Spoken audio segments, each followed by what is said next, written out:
ಹರೇ ಕೃಷ್ಣ ಮಾತಾಜಿ. ಮಾತಾಜಿ, ದಂಡೋತ್ ಪ್ರಣಾಮ ಮಾತಾಜಿ.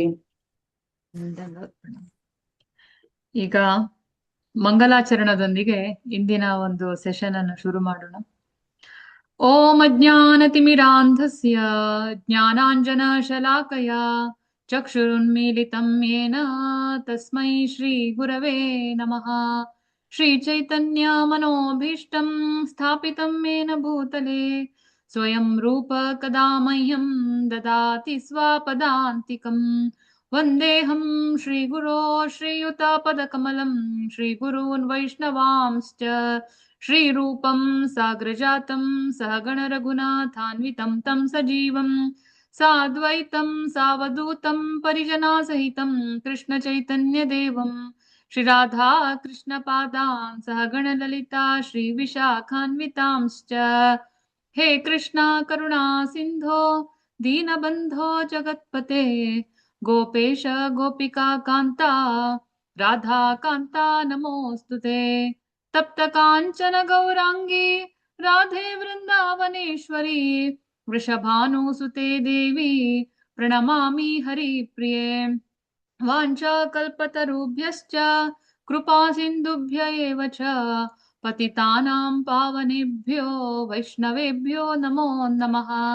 ನಮೋ ಓಂ ವಿಷ್ಣುಪಾದಾಯ ಕೃಷ್ಣ ಪೃಷ್ಠಾಯ ಭೂತಲೆ ಶ್ರೀಮತೆ ಭಕ್ತಿವೇದಾಂತ ಸ್ವಾಮಿ ನಿತಿ ನಾಮಿನೆ.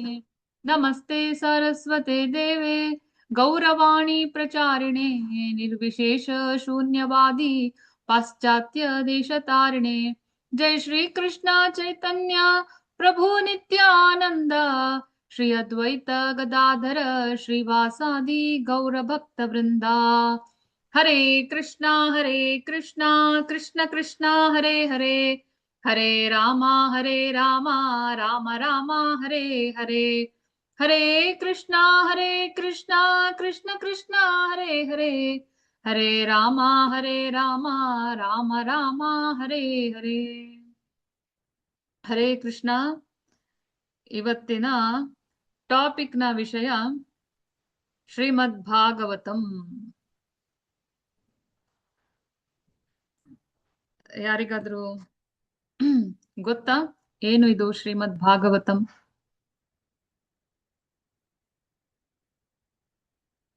ನೀವೆಲ್ಲ ಗೀತಾ ಜ್ಞಾನ ಮಾಡ್ತಾ ಇದ್ದೀರಾ? ಗೀತಾ ಜ್ಞಾನ ಅಲ್ಲಿ ಪರೀಕ್ಷಿತ್ ಮಹಾರಾಜರಿಗೆ ಅವರ ಅಂತ್ಯಕಾಲದಲ್ಲಿ 7 ದಿವಸ ಇದೆ ಅವ್ರದ್ದು ಸಾವು ಅಂತ ಹೇಳ್ಬೇಕಾದ್ರೆ ಸುಖದೇವ ಮುನಿಗಳು ಬಂದು ಅವರಿಗೆ ಭಗವತ್ ವಿಷಯವನ್ನು ಹೇಳಕ್ಕೋಸ್ಕರ ಶ್ರೀಮದ್ ಭಾಗವತಂನ ಅರ್ಹುತ್ತಾರೆ. Correct, super. ನಿಮ್ಗೆ ಎಲ್ಲರಿಗೂ ಎಲ್ಲ ಗೊತ್ತು, ಆದ್ರೂ ಸ್ವಲ್ಪ ಅದರ ಮಹಿಮೆಗಳನ್ನು ಬೇರೆ ಬೇರೆ ಶಾಸ್ತ್ರಗಳಿಂದ ಪುರಾಣಗಳಿಂದ ನೋಡೋಣ. ನೀವೀಗ ಗೀತಾ ಜ್ಞಾನ ಮಾಡ್ತಾ ಇದ್ದೀರಾ. ಭಗವದ್ಗೀತಾ ಮತ್ತೆ ಭಾಗವತ ಫುಲ್ಲಿ ಇಂಟರ್ ಕನೆಕ್ಟೆಡ್. ನಿಮ್ಗೆ ಗೀತಾ ಜ್ಞಾನದಲ್ಲಿ ತುಂಬಾ ತತ್ವ ಇದೆ. ಇಡೀ ಭಗವದ್ಗೀತೆಯಲ್ಲಿ ನಿಮ್ಗೆ ಹುಡುಕಿದ್ರೆ ಒಂದು ಕತೆ ಸಿಗುದಿಲ್ಲ. ಆ ತತ್ವಗಳನ್ನ ಮಾತ್ರ ಹೇಳಿದ್ರೆ ನಿಮ್ಗೆ ಅರ್ಥ ಆಗಲ್ಲ, ಬೋರ್ ಆಗುತ್ತೆ. ಅದು ಎಲ್ಲ ತತ್ವಗಳಿಗೆ ಒಂದೊಂದು ಪಾಸ್ಟ್ ಟೈಮ್ ಲೀಲೆಗಳನ್ನು ಕೊಟ್ಟಿದ್ದಾರೆ. ಅದು ಇರೋದು ಭಾಗವತದಲ್ಲಿ. ಅದು ಹೇಗೆ ಎಲ್ಲ ಕೊಟ್ಟಿದ್ದಾರೆ ಮೇಲ್ಮೇಲೆ ನೋಡೋಣ. ಸುಷ್ಮಿತಾ ಅವ್ರು ಹೇಳ್ತಿದ್ದಾರೆ ಭಾಗವತಂ ಅಂದ್ರೆ ಕೃಷ್ಣನೇ. ಕರೆಕ್ಟ್. ಭಾಗವತಂ ಅಂದ್ರೆ ಸಾಕ್ಷಾತ್ ಕೃಷ್ಣ ತುಲ್ಯ ಭಾಗವತ. ಸಾಕ್ಷಾತ್ ಚೈತನ್ಯ ಮಹಾಪ್ರಭುಗಳು ಅವರು ಸಾಕ್ಷಾತ್ ಕೃಷ್ಣ ರಾಧಾರಾಣಿಯ ಅವತಾರದಲ್ಲಿ ಮೂಡಲ್ಲಿ ಬಂದವರು. ಅವರು ಹೇಳ್ತಾರೆ ಭಾಗವತ ಅಂದ್ರೆ ಕೃಷ್ಣ ತುಲ್ಯ ಭಾಗವತ ವಿಭೂ ಸರ್ವಾಶ್ರಯಾಶ್ರಯ. ನನ್ನ ಹಿಂದೆ ನೋಡಿ ನಿಮ್ಗೊಂದು ಚಿತ್ರ ಕಾಣುತ್ತೆ, ಅದು ಗುರುವಾಯೂರಪ್ಪನ್ ಕೃಷ್ಣ ಕೇರಳದ್ದು. ಅದ್ಮೇಲೆ ಬರ್ದಿದೆ ಕೃಷ್ಣ ತುಲ್ಯ ಭಾಗವತ ಅಂದ್ರೆ ಸಾಕ್ಷಾತ್ ಕೃಷ್ಣ. ಅದು ಹೇಗೆ ಅವನು ಕೃಷ್ಣ, ಏನಿದು ಭಾಗವತ ಅಂತ ನೋಡೋಣ. ನಾನು ಸ್ಕ್ರೀನ್ ಶೇರ್ ಮಾಡ್ತೇನೆ.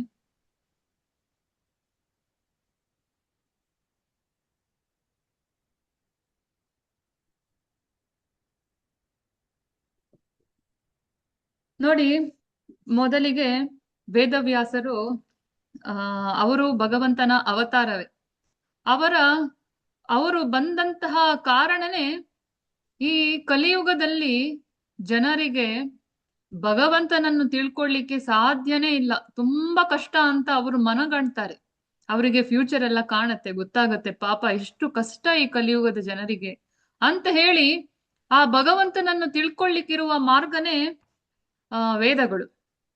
ಆ ವೇದಗಳನ್ನು ಸರಳೀಕೃತಗೊಳಿಸಿ ಕಲಿಯುಗದ ಜನರಿಗೆ ಕೊಡೋಣ ಅಂತ ಬಂದ್ರು. ಅದಕ್ಕೆ ಅವರ ಹೆಸರು ವೇದವ್ಯಾಸ. ಆಕ್ಚುಲಿ ಆ ವೇದವ್ಯಾಸ ಆ ಪೊಸಿಷನ್ ಹೆಸರು ಪ್ರೈಮ್ ಮಿನಿಸ್ಟರ್ ಆತರ. ಅವರ ಹೆಸರು ಬಾದರಾಯಣ. ಆಗ ಬಂದ ವೇದವ್ಯಾಸರು ವೇದಗಳನ್ನು ವಿಂಗಡಿಸ್ತನ ಮಾಡ್ತಾರೆ. ಆದ್ರೆ ಅವರಿಗೆ ಸಂತುಷ್ಟಿ ಆಗಲ್ಲ, ಖುಷಿ ಆಗಲ್ಲ. ನಾನು ಎಷ್ಟು ಸರಳ ಮಾಡಿದ್ದೇನೆ, ಇದು ಕೂಡ ಅವರಿಗೆ ಕಷ್ಟನೇ ಅಂತ ಅನ್ಸತ್ತೆ. ಅವರು ಪುರಾಣಗಳನ್ನು ಬರೀತಾರೆ, ಕಥೆಯ ರೂಪದಲ್ಲಿ ಆ ವೇದಗಳಲ್ಲಿರುವ ಸಾರ ಎಲ್ಲ ತೆಗೆದು ಕಥೆಯ ರೂಪದಲ್ಲಿ ಅದನ್ನು ವಿಸ್ತಾರ ಮಾಡಿ ವಿವರಿಸ್ತಾರೆ. ಆದ್ರೂ ಮತ್ತೆ ಉಪಪುರಾಣಗಳನ್ನು ಬರೀತಾರೆ, ಉಪನಿಷತ್ ಬರೀತಾರೆ, ತುಂಬಾ ಎಲ್ಲ ಬರೀತಾರೆ. ಆದ್ರೆ 17 ಪುರಾಣ ಬರೆದ್ರು ಅಷ್ಟು ಬರ್ದು ಕೂಡ ಅವ್ರಿಗೆ ಸಮಾಧಾನ ಆಗ್ಲಿಲ್ಲ. ಈ ಭಗವದ್ಗೀತಾ ಏನಿದೆ ಅದು ಭಾಗವತದ ಮಹಾಭಾರತದ ಒಂದು ಪಾರ್ಟ್, 700 ಶ್ಲೋಕದ ಒಂದು ಪಾರ್ಟ್. ಉಪನಿಷತ್ ಗೀತೋ ಲಾಸ್ಟ್ ಹೇಳ್ತೇವಲ್ಲ, ಉಪನಿಷತ್ ಅದು. ಅಷ್ಟು ಬರೆದ್ರು. ಮಹಾಭಾರತದಲ್ಲಿ 1,00,000 ಶ್ಲೋಕ ಬರುತ್ತೆ, ಅದರಲ್ಲಿ ವಿಷ್ಣು ಸಹಸ್ರನಾಮನು ಬರುತ್ತೆ, ಅದು ಬರೆದ್ರು. ಆದ್ರೂ ಸಮಾಧಾನ ಆಗ್ಲಿಲ್ಲ. ಮಹಾಭಾರತ ಬರೆದ್ರೂ ಸಮಾಧಾನ ಆಗ್ಲಿಲ್ಲ. ಆಗ ಏನ್ ಮಾಡೋದಪ್ಪ ಅಂತ ಟೆನ್ಷನ್ ಅಲ್ಲಿ ಇರ್ಬೇಕಾದ್ರೆ ಅವರಿಗೆ ಅವರ ಗುರುಗಳಾದಂತಹ ನಾರದ ಮುನಿಗಳು ಬಂದು ಹೇಳ್ತಾರೆ, ನೀನು ನಿನ್ನ ಅವತಾರ ಆಗಿದ್ದು ಕಲಿಯುಗದ ಜನರಿಗೆ ಸುಲಭವಾದ ಒಂದು ಮಾರ್ಗವನ್ನು ತಿಳಿಸ್ಕೊಡ್ಲಿಕ್ಕಾಗಿ.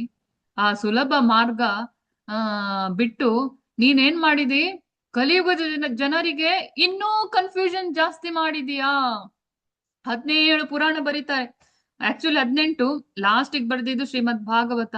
ಆ 18 ಪುರಾಣಗಳನ್ನು 3 ವಿಧಗಳಲ್ಲಿ ವಿಭಾಗ ಮಾಡಿದ್ದಾರೆ. ಸಾತ್ವಿಕ ಪುರಾಣ, ರಾಜಸಿಕ ಪುರಾಣ ಮತ್ತೆ ತಾಮಸಿಕ ಪುರಾಣ ಅಂತ. ಸಾತ್ವಿಕ ಪುರಾಣಗಳಲ್ಲಿ ಬರುತ್ತೆ ಶ್ರೀಮದ್ ಭಾಗವತ ಮಹಾಪುರಾಣ, ವಿಷ್ಣು ಪುರಾಣ, ನಾರದ ಪುರಾಣ, ಪದ್ಮ ಪುರಾಣ, ಗರುಡ ಪುರಾಣ, ವರಾಹ ಪುರಾಣ. ರಾಜಸಿಕ ಪುರಾಣದಲ್ಲಿ ಬರುತ್ತೆ ಬ್ರಹ್ಮಾಂಡ ಪುರಾಣ, ಬ್ರಹ್ಮ ವೈವರ್ತ ಪುರಾಣ, ಬ್ರಹ್ಮ ಪುರಾಣ, ಮಾರ್ಕಂಡೇಯ ಪುರಾಣ, ಭವಿಷ್ಯ ಪುರಾಣ, ವಾಮನ ಪುರಾಣ. ತಾಮಸಿಕ ಪುರಾಣದಲ್ಲಿ ಬರುತ್ತೆ ಮತ್ಸ್ಯ ಪುರಾಣ, ಕೂರ್ಮ ಪುರಾಣ, ಲಿಂಗ ಪುರಾಣ, ಶಿವ ಪುರಾಣ, ಸ್ಕಂದ ಪುರಾಣ, ಅಗ್ನಿ ಪುರಾಣ. ಇಷ್ಟು ಪುರಾಣಗಳನ್ನು ಬರೆದ್ರು, ಆದ್ರೂ ಸಮಾಧಾನ ಆಗ್ಲಿಲ್ಲ. ಅದಕ್ಕೆ ಆಗ ಅವರಿಗೆ ಇಲ್ಲಿ ನೋಡಿ, ವೇದವ್ಯಾಸರಿಗೆ ತನ್ನ ಗುರುಗಳಾದ ನಾರದ ಮುನಿಗಳು ಬಂದು ಹೇಳ್ತಾರೆ, ಯಾಕೆ ನಿನ್ಗೆ ಸಮಾಧಾನ ಆಗ್ಲಿಲ್ಲ ಅಂದ್ರೆ ನೀನು ಸ್ಪೆಸಿಫಿಕ್ ಆಗಿ ಆ ಭಗವಂತನನ್ನು ಹೊಗಳಿಲ್ಲ. ಇನ್ ಎಲ್ಲಾ ಪುರಾಣಗಳಲ್ಲಿ ಧರ್ಮ, ಅರ್ಥ, ಕಾಮ, ಮೋಕ್ಷ, ಅದು ಬೇಕಾದ್ರೆ ಇದು ಮಾಡು, ಇದ್ ಬೇಕಾದ್ರೆ ಆ ಯಜ್ಞ ಮಾಡು, ಈ ತರ ಮಾಡು, ಆ ತರ ಮಾಡು ಅಂತೆಲ್ಲ ತುಂಬಾ ಹೊಗಳಿಸಿದ್ಯಾ. ಇದ್ದವರನ್ನೆಲ್ಲ ಕನ್ಫ್ಯೂಷನ್ಗೆ ಹಾಕಿದ್ಯಾ. ಅಷ್ಟೇ ಸಾಕಾಗುದಿಲ್ಲ, ಕೇವಲ ಭಗವಂತನ ನಾಮ ರೂಪ ಗುಣ ಲೀಲೆ ಅದನ್ನು ವರ್ಣಿಸ್ಬೇಕಿತ್ತು, ನೀನ್ ಅದನ್ನ ಮಾಡ್ಲಿಲ್ಲ ಅಂತ ಬೈತಾರೆ. ನಾರದ ಮುನಿಗಳು ಬಂದು ಬೈತಾರೆ. ಅವ್ರು ಹೇಳ್ತಾರೆ, ತದ್ವಾಗ್ ವಿಸರ್ಗೋ ಜನತಾಘ ವಿಪ್ಲವೋ ಯಸ್ಮಿನ್ ಪ್ರತಿಶ್ಲೋಕಮಬದ್ಧವತ್ಯಪಿ ನಾಮಾನ್ಯನಂತಸ್ಯ ಯಶೋಂಕಿತಾನಿ ಶೃಣ್ವಂತಿ ಗಾಯಂತಿ ಗೃಣಂತಿ ಸಾಧವ.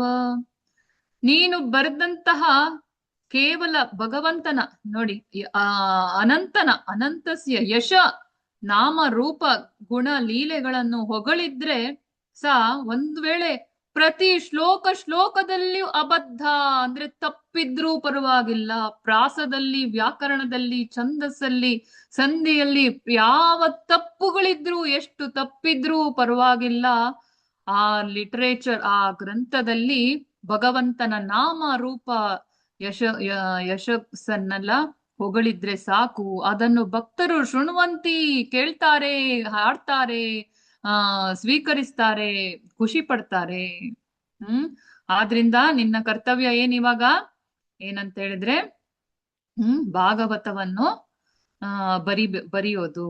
ಈ ವೇದವ್ಯಾಸರೇ ಎಲ್ಲಾ ಪುರಾಣಗಳನ್ನು ಬರೆದಿದ್ರಿಂದ ಅವ್ರೇನ್ ಮಾಡ್ತಾರೆ, ಎಲ್ಲಾ ಪುರಾಣಗಳ ಸಾರ ಅಲ್ಲಲ್ಲಿ ಭಗವಂತನ ನಾಮರೂಪ ಗುಣಲೀಲೆ ಎಕ್ಸ್ಪ್ಲೇನ್ ಮಾಡಿದ್ರು. ಮತ್ಸ್ಯ ಪುರಾಣದಲ್ಲಿ ಸ್ವಲ್ಪ, ಕೂರ್ಮ ಪುರಾಣದಲ್ಲಿ ಸ್ವಲ್ಪ.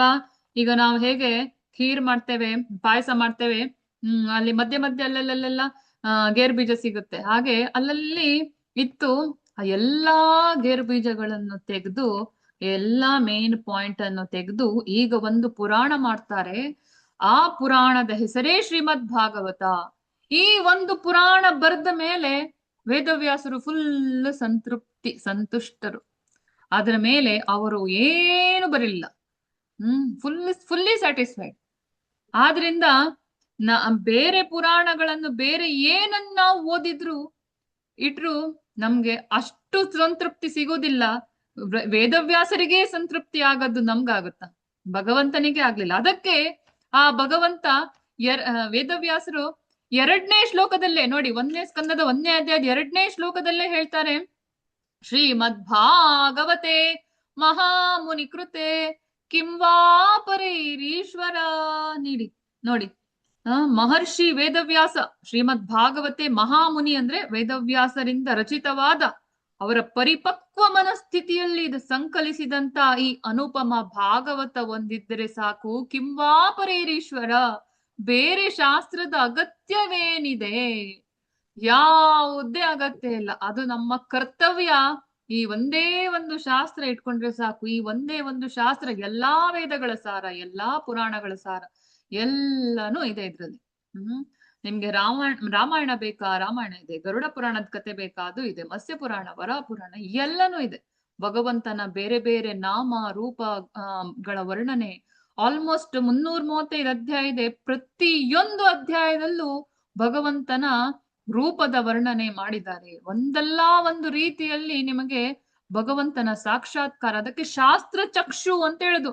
ಚಕ್ಷು ಅಂದ್ರೆ ಕಣ್ಣು. ಶಾಸ್ತ್ರದ ಮುಖಾಂತರ ಭಗವಂತನನ್ನು ನೋಡುದು. ನಾವು ಭಗವಂತನನ್ನು ನೋಡ್ಲಿಕ್ಕೆ ಎಷ್ಟೆಷ್ಟು ದೂರ ಟೆಂಪಲ್ಗೆ, ದೇವಸ್ಥಾನಕ್ಕೆ, ತೀರ್ಥಕ್ಷೇತ್ರಕ್ಕೆ ಎಲ್ಲ ಹೋಗ್ತೇವೆ. ಆದ್ರೆ ಅದು ಇನ್ನೊಂದು ನಮನೆ ದರ್ಶನ, ನಮ್ಮ ಕಣ್ಣಿಂದ ನೋಡೋದು. ಆದ್ರೆ ಈ ಓದುವಾಗ ಇನ್ನೊಂದು ನಮನೆ ದರ್ಶನ ಆಗುತ್ತೆ. ಆ ದರ್ಶನವೇ ಶಾಸ್ತ್ರ ಚಕ್ಷು ಅಂತ. ಈಗ ಕೆಲವೊಂದು ಆಲ್ಮೋಸ್ಟ್ ಪ್ರತಿಯೊಂದು ಅಧ್ಯಾಯದಲ್ಲಿ ಭಗವಂತ ನೋಡಿ, ನಾವು ನೀವು ಸರಿಯಾಗಿ ನೋಡಿರ್ಲಿಕ್ಕಿಲ್ಲ. ಆದ್ರೆ ಧ್ರುವ ನೋಡಿದ, ಇಂದ್ರ ನೋಡಿದ, ದಕ್ಷ ನೋಡಿದ, ಅಂಬರೀಷ ನೋಡಿದ, ಚಿತ್ರಕೇತು ನೋಡಿದ, ಗಜೇಂದ್ರ ನೋಡಿದ. ಆಗ ಅವರ ಕಣ್ಣಿಗೆ ಆ ಭಗವಂತ ಹೇಗೆ ಕಂಡ ಅಂತ ಹೇಳಿ ಅವ್ರು ಎಕ್ಸ್ಪ್ಲೇನ್ ಮಾಡ್ತಾರೆ. ಅವನು ಹಳದಿ ಕಲರ್ ಪೀತಾಂಬರ ಹುಟ್ಟಿದ್ದ, ಅವನ ಬೆಲ್ಟ್ ಒಡ್ಯಾಣ ಹೀಗಿತ್ತು, ಅವನು ವೈಜಯಂತಿ ಮಾಲ ಹಾಕಿದ್ದ, ಅವನ ಹಾರ ಇಷ್ಟು ಉದ್ದ ಇತ್ತು, ಅಲ್ಲಿ ಗಂಟು ತನಕ, ಗಂಟು ತನಕ ತಾಕ್ತಿತ್ತು, ತುಳಸಿ ಮಾಲೆ ಹೀಗಿತ್ತು, ಅದರ ಸುತ್ತು ಜೇನ್ನೊಣಗಳೆಲ್ಲ ಜೇಂಕಾರ ಹಾಕ್ತಿದ್ವು ಅಂತ. ಹಾಗೆಲ್ಲ ಅವನ ಒಂದು ವಿವರಣೆ ಕೊಡುವಾಗ ನಿಮ್ಗೆ ಹೇಗೆ ಫೀಲ್ ಆಗುತ್ತಂದ್ರೆ, ನೀವು ಸಾಕ್ಷಾತ್ ಆಗಿ ಭಗವಂತನನ್ನು ನೋಡ್ತಿದ್ದೀರಾ ಅಂತ ಫೀಲ್ ಆಗುತ್ತೆ. ಹೃದಯ ಕಮಲದಲ್ಲಿ ಆ ಭಗವಂತನ ಸಾಕ್ಷಾತ್ಕಾರ ಫೀಲ್ ಆಗತ್ತೆ, ನೋಡ್ತಿದ್ದೀರಾ. ಅದಕ್ಕೆ ಹೇಳುದು ಈ ಭಾಗವತಕ್ಕೆ ಶಾಸ್ತ್ರ ಚಕ್ಷು ಅಂತ. ಅಷ್ಟೇ ಅಲ್ಲ, ಈ ಭಾಗವತದಲ್ಲಿ 12 ಸ್ಕಂದ ಇದೆ. ಆ 12 ಸ್ಕಂದ ಭಗವಂತನ ಬೇರೆ ಬೇರೆ ದೇಹದ ಅಂಗಗಳು, ಬಾಡಿ ಪಾರ್ಟ್ಸ್. ಹಾಗೆಂತ ಪದ್ಮ ಪುರಾಣದಲ್ಲಿ ಹೇಳಿದ್ದಾರೆ. ಪಾದೌ ಯದೀಯೌ ಪ್ರಥಮ ದ್ವಿತೀಯೌ. ಪಾದಗಳು ಪ್ರಥಮ ಮತ್ತೆ ದ್ವಿತೀಯ ಸ್ಕಂದ ಅವನ ಚರಣಾರವಿಂದ. 3ನೇ ಸ್ಕಂದ ಮತ್ತೆ 4ನೇದು ಅವನ ತೊಡೆ, 5ನೇದು ಅವನ ನಾಭಿ, 6 ಅವನ ಎದೆ, 7, 8 ಅವನ ಭುಜ, 9 ಅವನ ಕುತ್ತಿಗೆ, 10 ಅವನ ಪ್ರಸನ್ನ ವದನ, ಯಾವಾಗ್ಲೂ ನಗ್ತಾ ಇರುವಂತಹ ಸುಂದರ ವದನ, 11 ಅವನ ಹಣೆ, ಆದ್ರೆ 12ನೇ ಸ್ಕಂದ ಅವನ ಶಿರ. ಹೀಗೆ ಒಂದು ವೇಳೆ ಯಾರಾದ್ರೂ ಈ 12 ಸ್ಕಂದಗಳ ಭಾಗವತವನ್ನು ಮನೆಯಲ್ಲಿ ಇಟ್ಕೊಂಡಿದ್ರೆ, ಟಾಪ್ ಟು ಬಾಟಮ್, ಮೇಲಿಂದ ಕೆಳಗೆ ಆ ಸಾಕ್ಷಾತ್ ಕೃಷ್ಣ ತಮ್ಮ ಮನೆಯಲ್ಲಿ ಇದ್ದ ಹಾಗೆ. ಅದರಲ್ಲಿ ಯಾವ ಸಂಶಯನೂ ಇಲ್ಲ. ಕೃಷ್ಣ ಮತ್ತೆ ಭಾಗವತ, ಭಗವಂತ ಮತ್ತೆ ಭಾಗವತ ಸ್ವಲ್ಪ ಸ್ವಲ್ಪ ಬರೆಯೋದ್ರಲ್ಲೂ ವ್ಯತ್ಯಾಸ. ಆ ಭಕ್ತನನ್ನು ಕನೆಕ್ಟ್ ಮಾಡ್ಲಿಕ್ಕಿರುವುದೇ, ಭಗವಂತನನ್ನು ಕನೆಕ್ಟ್ ಮಾಡ್ಲಿಕ್ಕಿರುವುದೇ ಭಾಗವತ. ಆದ್ರಿಂದ ಯಾರಿಗಾದ್ರೂ ಭಗವಂತನ ಭಕ್ತಿ ಬೇಕು, ಭಗವಂತನನ್ನು ತಿಳ್ಕೊಳ್ಬೇಕು ಅಂತ ಏನಾದ್ರೂ ಸ್ವಲ್ಪ ಕಿಂಚಿತ್ ಆಸೆ ಅಂತಿದ್ರೆ ಅವರು ಶ್ರೀಮದ್ ಭಾಗವತವನ್ನು ಇಟ್ಕೊಳ್ಬೇಕು.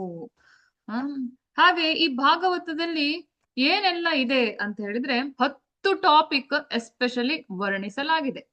ಆದ್ರೆ ನಿಮ್ಗೆ ಸ್ಪೆಷಲಿ ನಮ್ದ್ರಲ್ಲಿ ಟೆಕ್ಸ್ಟ್ ಬುಕ್ ಎಲ್ಲ ಇತ್ತಲ್ಲ, ಮೇಲೆ ಹೆಡ್ಡಿಂಗ್ ಹಾಕಿ ಈ ಟಾಪಿಕ್ ಈ ಫುಲ್ ಹಾಗಂತ ಅಲ್ಲಿ ಸ್ಪೆಷಲಿ ಕೊಡ್ಲಿಲ್ಲ. ಮಧ್ಯ ಮಧ್ಯ ಮಧ್ಯ ಮಧ್ಯ ಒಂದೊಂದು ಟಾಪಿಕ್ ಸಿಗುತ್ತೆ. ಕಂಟಿನ್ಯೂಸ್ ಆಗಿ ಓದ್ತಾ ಹೋದಂಗೆ ನಮ್ಗೆ ಅರ್ಥ ಆಗುತ್ತೆ. ಮತ್ತೆ ಇದು ಫುಲ್ ಸಂಭಾಷಣೆ ರೂಪದಲ್ಲಿದೆ. ಮತ್ತೆ ಇದರಲ್ಲಿ ತುಂಬಾ ಕಥೆಗಳು ರೂಪದಲ್ಲಿ ತತ್ವಗಳನ್ನು ವಿವರಿಸಿರುವುದರಿಂದ ಸರಿಯಾಗಿ ಮನದಟ್ಟಾಗುತ್ತೆ. ಹೇಗೆ ಅದರಲ್ಲಿ ಸೃಷ್ಟಿ, ಭಗವಂತ ಏನೆಲ್ಲ ಸೃಷ್ಟಿ ಮಾಡಿದ, ಮತ್ತೆ ಉಪಸೃಷ್ಟಿ ಬ್ರಹ್ಮ ಏನೆಲ್ಲ ಸೃಷ್ಟಿ ಮಾಡಿದ, ಲಯ ಹೇಗೆಲ್ಲ ಆಗತ್ತೆ, ಹೇಗೆ ಬೇರೆ ಬೇರೆ ಗೃಹ ವ್ಯೂಹಗಳನ್ನೆಲ್ಲ ಮಾಡಿದ್ದಾರೆ, ಎಷ್ಟೊಂದು ಅಕ್ಯುರೇಟ್ ಆಗಿ ಕೊಟ್ಟಿದಾರಂದ್ರೆ, ಇಲ್ಲಿಂದ ನರಕಲೋಕಕ್ಕೆ ಎಕ್ಸಾಕ್ಟ್ ಎಷ್ಟು ಮೈಲ್ಸ್, ಇಲ್ಲಿಂದ ಸ್ವರ್ಗಲೋಕ ಎಲ್ಲಿದೆ, ಪಿತೃಲೋಕ ಎಲ್ಲಿದೆ, ಯಾವ ಲೋಕ ಎಲ್ಲಿದೆ, ಅದರ ಸ್ಥಾನ ಏನು, ಎಕ್ಸಾಕ್ಟ್ ಮೈಲ್ಸ್ ಕೊಟ್ಟಿದ್ದಾರೆ. ಈವನ್ ನಮ್ಮ ವಿಜ್ಞಾನಿಗಳು ಕೂಡ ಅದನ್ನು ಇನ್ನು ಅನ್ವೇಷಣೆ ಮಾಡ್ಲಿಲ್ಲ. ಈ ಎಲ್ಲೆಲ್ಲೋ ಎಷ್ಟೆಷ್ಟೋ ದೊಡ್ಡ ದೊಡ್ಡ ದೊಡ್ಡ ದೊಡ್ಡ ನಂಬರ್ ಅಲ್ಲಿ ಮೈಲ್ಸ್ ಗಳಲ್ಲಿ ಆಲ್ರೆಡಿ ಭಾಗವತದಲ್ಲಿ ಎಷ್ಟೋ ವರ್ಷಗಳ ಹಿಂದೆನೆ ಕೊಟ್ಟಾಗಿದೆ. ನಮಗೂ ಐಡಿಯಾ ಇಲ್ಲ ನರಕಲೋಕ ಎಲ್ಲಿ, ಏನ್ ಮಾಡ್ತಾರೆ ಅಲ್ಲಿ, ಸ್ವರ್ಗ ಅಂದ್ರೆ ಏನು, ಬೇರೆ ಬೇರೆ ಟೈಪಿನ ಸ್ವರ್ಗ, ಜಂಬೂ ದ್ವೀಪೆ, ದಂಡಕಾರಣ್ಯ, ಏನದು ಜಂಬೂ ದ್ವೀಪ, ದಂಡಕಾರಣ್ಯ ಎಲ್ಲಿ, ಹಾಗೆ ತುಂಬಾ ಎಲ್ಲ ನಾವು ಹೇಳ್ತೇವಲ್ಲ ಪೂಜೆ ಎಲ್ಲ ಮಾಡುವಾಗ, ಅದರದ್ದೆಲ್ಲ ಸ್ಪಷ್ಟವಾದ ವರ್ಣನೆ 5ನೇ ಸ್ಕಂದದಲ್ಲಿ ಕಾಣ್ತೇವೆ. ಆಮೇಲೆ ಪೋಷಣೆ, ಭಕ್ತರ ಪೋಷಣೆ ಹೇಗೆ ಮಾಡ್ತಾನೆ ಆ ಭಗವಂತ ಅಂತ ಹೇಳಿ, 5 ವರ್ಷದ ಬಾಲಕ ಧ್ರುವನನ್ನು ಹೇಗೆ ಕಾಪಾಡಿದ, ಪ್ರಹ್ಲಾದ ಕರೆದಾಗ ಹೇಗೆ ಕಾಪಾಡಿದ, ಬೇರೆ ಬೇರೆ ಕಥೆಗಳ ರೂಪದಲ್ಲಿ ಇದರಲ್ಲಿ ವರ್ಣಿಸಲಾಗಿದೆ. ಹಾಗೆ ಮತ್ತೆ ಕೃಷ್ಣನ ಆವಿರ್ಭಾವ ಹೇಗೆ ಅವನು ಬಂದ, ಅವನು ಬಂದಾದ್ಮೇಲೆ ಅವನು ಮಾಡಿದ ಲೀಲೆಗಳು, ಅದರದ್ದೇ ಒಂದು ಸ್ಕಂದನೇ ಇದೆ, 10ನೇ ಸ್ಕಂದ ಅಂತ. 90 ಅಧ್ಯಾಯ ಇದೆ ಅದರಲ್ಲಿ ನೋಡಿ. 90 ನಿಮ್ಗೆ ನಾನು ಕೇಳಿದ್ರೆ ಕೃಷ್ಣನ್ ಕತೆ ಹೇಳಿ ಅಂದ್ರೆ ಕಷ್ಟಪಟ್ಟು 5, 10, 15 ನೆನಪಾಗ್ಬೋದು. ಆದ್ರೆ ಇದ್ರಲ್ಲಿ 90 ಅಧ್ಯಾಯಗಳಲ್ಲಿ 90ಕ್ಕೂ ಜಾಸ್ತಿ ಬೇರೆ ಬೇರೆ ಬೇರೆ ಬೇರೆ ಲೀಲೆಗಳನ್ನು ತುಂಬಾ ಸುಂದರವಾಗಿ ವರ್ಣಿಸಿದ್ದಾರೆ. ಪ್ರಭುಪಾದರು ಇದರ ಮುನ್ನುಡಿಯಲ್ಲಿ ಬರೀತಾರೆ, ಯಾರು 9ನೇ ಸ್ಕಂದ ತನಕ ಓದ್ತಾರೋ ಅವರು ಭಕ್ತರಾಗುವುದು ಗ್ಯಾರಂಟಿ. ಇದು ಪ್ರಭುಪಾದರ ಗ್ಯಾರಂಟಿ ನೋಡಿ. ಖಂಡಿತ ಭಕ್ತರಾಗ್ತಾರೆ. ಅದಕ್ಕೆ ಆಮೇಲೆ 10ನೇ ಸ್ಕಂದ ಓದ್ಬೇಕಂತೆ. ಯಾಕಂದ್ರೆ ಆ ಕೃಷ್ಣನೇ ಸಾಕ್ಷಾತ್ ಭಗವಂತನೇ ಹೇಗೆ ಮಗುವಾಗಿ ಹುಟ್ಟಿದ, ಅದನ್ನ ನಾವು ಸ್ವಲ್ಪ ಗ್ರೇಟ್ನೆಸ್ ಎಷ್ಟು ಗ್ರೇಟ್ ಅಂತ ನಮ್ಗೆ ಅರ್ಥ ಆಗ್ಬೇಕಾದ್ರೆ ಫಸ್ಟ್ ಇಂದ ಅವನೆಷ್ಟು ಗ್ರೇಟು, ಅವನು ಭಕ್ತರನ್ನ ಹೇಗೆ ಕಾಪಾಡ್ತಾನೆ, ಸೃಷ್ಟಿ ಏನೆಲ್ಲ ಮಾಡಿದಾನೆ ಅವನ ಬಗ್ಗೆ ತಿಳ್ಕೊಳ್ಬೇಕು. ಈಗ ಮೋದಿ ನಿಮ್ ಮನೆಗೆ ಮಗುವಾಗಿ ಬರೋದಂತ ಇದ್ರೆ, ಮೋದಿ ಪ್ರೈಮ್ ಮಿನಿಸ್ಟರ್ ಅಂತ ಗೊತ್ತಿದ್ರೆ ನೀವು ಆ ಮಗುವನ್ನು ನೋಡುವ ರೀತಿನೇ ಬೇರೆ ಅಲ್ಲ. ಹಾಗೆ ಯಾರೋ ಒಂದು ಮಗು ಅಂತ ಹೇಳ್ಕೊಂಡಿದ್ರೆ ಅವನನ್ನು ನೋಡ್ಕೊಳ್ಳುವ ರೀತಿಯೇ ಬೇರೆ. ಹಾಗೆಯೇ ಈ ಭಾಗವತನು ಹಾಗೆ, ಭಗವಂತನು ಹಾಗೆ. ನಾವು ಫಸ್ಟ್ ಇಂದ ಅವನನ್ನು ತಿಳ್ಕೊಳ್ಬೇಕು. ಆಗ 10ನೇ ಸ್ಕಂದಕ್ಕೆ ಎಂಟ್ರಿ ಆದ್ರೆ ಕರೆಕ್ಟ್ ಆಗಿ ನಮ್ಗೆ ಸ್ವಲ್ಪ ಆದ್ರೂ ಈ ಕಲಿಯುಗದ ಜನರಿಗೆ ಎಷ್ಟು ಬೇಕು ಅಷ್ಟು ಆ ವೇದವ್ಯಾಸರು ನಮ್ಗೆ ಸ್ಪೂನ್ ಫೀಡಿಂಗ್ ಮಾಡಿದ್ದಾರೆ. ಎಲ್ಲವನ್ನು ಚಮಚೆಯಲ್ಲಿ ಹಾಕಿ ಇಟ್ಟಿದ್ದಾರೆ. ಅದನ್ನು ಬಾಯಿ ತನಕ ಹೋಗಿ ಹಾಕ್ಲಿಕ್ಕೂ ರೆಡಿ ಇದ್ದಾರೆ. ಅದನ್ನ ನುಂಗೋದೊಂದೇ ಕೆಲಸ, ಇಟ್ಕೊಂಡು ನುಂಗೋದು. ಅಷ್ಟು ಸುಲಭ, ಎಲ್ಲವನ್ನು ಸುಲಭ ಮಾಡಿ ಕೊಟ್ಟಿದ್ದಾರೆ. ಆದ್ರೆ ನಾವು ನೋಡಿದ್ದೇವಲ್ಲ ಮಕ್ಕಳಿಗೆ ತಿನ್ಸೋದೆಷ್ಟು ಕಷ್ಟ ಅಂತ. ಬಾಯಿ ತನಕ ತಂದ್ರು ಮಾಡ್ತಾರೆ, ತಿನ್ನೋದೇ ಇಲ್ಲ. ಹಾಗೆ ನಮ್ಗೂ ಈ ಭಗವಂತನೇ ಭಾಗವತ ತೆಗೊಳ್ಳಿ ಅಂದ್ರು ಜನರು ಬೇಡ ಬೇಡ ಭಗವಂತ ಬೇಡ ಅಂತ 108 ರೀಸನ್ ಕೊಡ್ತಾರೆ.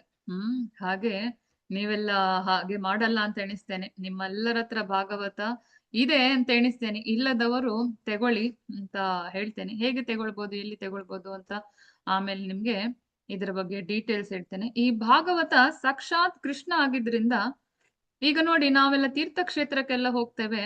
ಆ ತೀರ್ಥಕ್ಷೇತ್ರಕ್ಕೆ ಹೋಗೋದೇ ಭಗವಂತನನ್ನು ಹುಡುಕಿಕೊಂಡು. ಆದ್ರೆ ಭಗವಂತ ಸಾಕ್ಷಾತ್ ನಮ್ಮ ಮನೆಯಲ್ಲೇ ಇದ್ದಿದ್ರಿಂದ ನಮ್ಮ ಮನೆಯೇ ಪಾವನ. ಜೀವನವೇ ಪಾವನ. ಅವರ ಮನೆಯಲ್ಲಿ ಎಲ್ಲ, ನಾನ್ ಹೇಳೋದಲ್ಲ, ಇದನ್ನು ಸಾಕ್ಷಾತ್ ಕೃಷ್ಣ ಪದ್ಮಪುರಾಣದಲ್ಲಿ ಬ್ರಹ್ಮನಿಗೆ ಹೇಳ್ತಾನೆ. ಏನಂತಂದ್ರೆ ಅವರ ಮನೆಯಲ್ಲಿ ಎಲ್ಲಾ ತೀರ್ಥಕ್ಷೇತ್ರಗಳು, ಸಪ್ತ ತೀರ್ಥಕ್ಷೇತ್ರಗಳು, ಕಾಶಿ, ಅವಂತಿ, ಮಾಯಾಪುರ, ರಾಮೇಶ್ವರ, ಅಯೋಧ್ಯ, ದ್ವಾರಕ, ಎಲ್ಲಾ ತೀರ್ಥಕ್ಷೇತ್ರಗಳು ಇರುತ್ತೆ. ಎಲ್ಲಾ ತೀರ್ಥ ನದಿಗಳು, ಗಂಗಾ, ಯಮುನಾ, ಸರಸ್ವತಿ, ಸಿಂಧು, ಕಾವೇರಿ, ಎಲ್ಲಾ ಇರುತ್ತೆ ಅವರ ಮನೆಯಲ್ಲಿ. ಎಲ್ಲಾ ಸಪ್ತ ಪರ್ವತಗಳು, ಗೋವರ್ಧನ, ಸಪ್ತಗಿರಿ, ಎಲ್ಲಾ ಅವರ ಮನೆಯಲ್ಲೇ ಇರುತ್ತೆ. ಅಷ್ಟೊಂದು ಪವರ್ಫುಲ್. ಯಾಕಂದ್ರೆ ಸಾಕ್ಷಾತ್ ಭಗವಂತನೇ ಅಲ್ಲಿದ್ದಾನೆ. ನೋಡಿ, ಈ 1ನೇ ಅಧ್ಯಾಯ 2ನೇ ಶ್ಲೋಕದಲ್ಲೇ ವೇದವ್ಯಾಸರು ಹೇಳ್ತಾರೆ, ಈ ಭಾಗವತ ಇದ್ದಲ್ಲಿ ಶಿವದಂ ಆಸ್ಪೀಷಿಯಸ್, ಶುಭಕರ, ಯಾವಾಗ್ಲೂ ಎಲ್ಲಾ ಶುಭಕರ, ಯಾವುದೇ ವಾಸ್ತು ದೋಷ ಇರ್ಲಿ, ಕೆಟ್ಟ ನೆಗೆಟಿವ್ ಎನರ್ಜಿ ಇರ್ಲಿ, ಏನಿದ್ರು ತೊಲಗಿಸುವಂತಹ ಶಕ್ತಿ. ನಾವು ಆರ್ಡಿನರಿ ಬುಕ್ ನೋಡಿ ನೋಡಿ ಎಷ್ಟು ಬೇಸತ್ತಿದ್ದೇವಂದ್ರೆ ಕಾಲೇಜ್ ಆದ್ಮೇಲೆ ಯಾವ ಪುಸ್ತಕನೂ ಓದಿರ್ಲಿಕ್ಕಿಲ್ಲ. ಅಷ್ಟೊಂದು ವಾಕರಿಕೆ ಬರುವಷ್ಟು ನಾವು ಕಾಲೇಜಲ್ಲಿ ಏನ್ ಇಂಟ್ರೆಸ್ಟ್ ಇಲ್ದು ಓದಿದ್ದೇವೆ. ಕಾಲೇಜ್ ಅಂತಲ್ಲ, ಸ್ಕೂಲಿಂದ, ಹೌದಲ್ಲ? ಭಗವದ್ಗೀತೆ ಎಲ್ರು ತಂದು ಎಷ್ಟೋ ವರ್ಷಗಳಾಗಿರ್ಬೋದು. ಓದಿ ಓದಿ ಅಂದ್ರು ಕ್ಲಾಸ್ ಬೇಕಾದ್ರೆ ಅಟೆಂಡ್ ಮಾಡ್ತೇವೆ ಮಾತಾಜಿ, ಓದೋದೊಂದು ಹೇಳ್ಬೇಡಿ ಅಂತ, ಅಷ್ಟು ಒಂದು ಆಗ್ಬಿಟ್ಟಿದೆ. ಆದ್ರೆ ಈ ಭಾಗವತ ಹಾಗಲ್ಲ.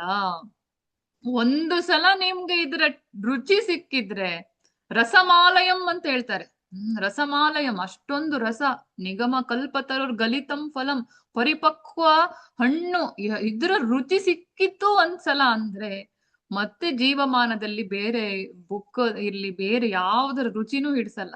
ಬೇರೆ ಏನು ಬೇಡ. ಇಡೀ ಹೊತ್ತು ಇದನ್ನೇ ಇಟ್ಕೊಂಡಿರೋಣ ಅಂತ ಅನ್ಸುತ್ತೆ. ಅಷ್ಟೊಂದು ರುಚಿಕರ. ಆ ಕಾಲೇಜಲ್ಲಿ ನೋಡಿ, ದಪ್ಪ ದಪ್ಪ ಪುಸ್ತಕ ಇಟ್ಕೊಂಡು ಓದ್ತಿದ್ರಿ. ಎಕ್ಸಾಮ್ ಓದಿ ಆದ್ಮೇಲೆ ಅದನ್ನು ಬಿಸಾಕಿದ್ದೆ ಗುಜ್ರಿಗೆ. ಎಕ್ಸಾಮ್ ಆದ ಸಂಜೆನೆ ಬಂದು ಎಲ್ಲ ಗುಜ್ರಿಗೆ ಕೊಟ್ಟಿರ್ತಾರೆ. ಹೌದಲ್ಲ? ಆದ್ರೆ ಈ ಭಾಗವತ ಹಾಗಲ್ಲ. ಅದನ್ನು ತಗೊಂಡ್ರೆ ಅದು, ನಾವು ಅದನ್ನು ರಿಲೀಸ್ ಮಾಡೋದು ಮಾತ್ರ ಅಲ್ಲ, ನಾವು ಅದನ್ನು ಆಸ್ವಾದಿಸುವುದು ಮಾತ್ರ ಅಲ್ಲ, ಅದನ್ನು ಪುನಃ ಪುನಃ ಓದ್ತೇವೆ. ಪುನಃ ಪುನಃ ಪುನಃ ಪುನಃ ಓದಿ ಓದಿ ಓದಿ ಹಾಳು ಆಗಲ್ಲ. ಒಳ್ಳೆ ಒಂದು ಕ್ವಾಲಿಟಿ ಇದು. ನಮ್ಮ ಮಕ್ಕಳಿಗೂ ಇಡ್ತೇವೆ. ಇದು ಎಷ್ಟು ತುಂಬಾ 1-2-3 ಜನರೇಷನ್ ಬರ್ಬೋದು, ಅಷ್ಟೊಂದು ಒಳ್ಳೆ ಕ್ವಾಲಿಟಿ. ನೋಡಿ, ನನ್ನ ಕೈಯಲ್ಲಿರುವ ಪುಸ್ತಕ ನೀವು ನೋಡ್ತಾ ಇದ್ದೀರಾ. ಇದು 15 ವರ್ಷ ಸಾಧಾರಣ ಆಗ್ಲಿಕ್ಕಾಯ್ತು. 15 ಇಲ್ಲ, ಸ್ವಲ್ಪ ಕಡಿಮೆ, 12 ವರ್ಷ ಆಗ್ಲಿಕ್ಕಾಯ್ತಾ ಈ ಪುಸ್ತಕ. ಇನ್ನು ಹೊಸ ಪುಸ್ತಕ ತರ ಇದೆ. ನಾನು ಓದ್ಲೇ ಇಲ್ಲ ಅಂತ ಅರ್ಥ ಅಲ್ಲ, 3 ಸಲ ಇಟ್ಕೊಂಡಿದ್ದೇನೆ. ಹಾಗೆ ಓದಿದ್ದೇನೆ. ಈಗ ಬರುವ ಪುಸ್ತಕಕ್ಕೆ ಬೈಂಡ್ ಬರುತ್ತೆ, ಹೊರಗಡೆ ಒಂದು ಬೈಂಡು ಇರುತ್ತೆ. ಇದು ಆವಾಗ ಬರ್ತಿರ್ಲಿಲ್ಲ. ಮತ್ತೆ ಫ್ರಂಟ್ ಪೇಜ್ ಅಲ್ಲಿ ನೋಡಿ, ಒಳ್ಳೊಳ್ಳೆ ಚಿತ್ರಗಳನ್ನು ಕೊಟ್ಟಿದ್ದಾರೆ. ಈಗ ನೀವು ನೋಡ್ತಾ ಇದ್ದೀರಾ 6ನೇ ಸ್ಕಂದ. ಇಲ್ಲಿ ನೀವು ಯಾವ ಸ್ಕಂದ ಅಂತ 12 ಸ್ಕಂದ ಇದೆಲ್ಲ, ಅದರ ನಂಬರ್ ಕೊಟ್ಟಿರ್ತಾರೆ. ಇಲ್ಲಿ ನೀವು ನೋಡ್ತಿದ್ದೀರಾ ಅನಂತ ದೇವ, ಸಂಕರ್ಷಣ, ಬಲರಾಮ, ಶ್ರೀಮದ್ ಅನಂತೇಶ್ವರ ಅಂತ ಹೇಳ್ತೇವಲ್ಲ, ಆ ಅನಂತ. ನೋಡಿ, ನಾವೆಲ್ಲ ಅವನನ್ನು ಸಾಕ್ಷಾತ್ಕಾರ ಮಾಡ್ಲಿಲ್ಲ, ಅವನ್ ಹೇಗಿರ್ತಾನೆ ಅಂತ ಸಹ ಗೊತ್ತಿಲ್ಲ. ಆದ್ರೆ ಭಕ್ತರ ಬಾಯಲ್ಲಿ ನಾವು ನೋಡ್ಬೋದು.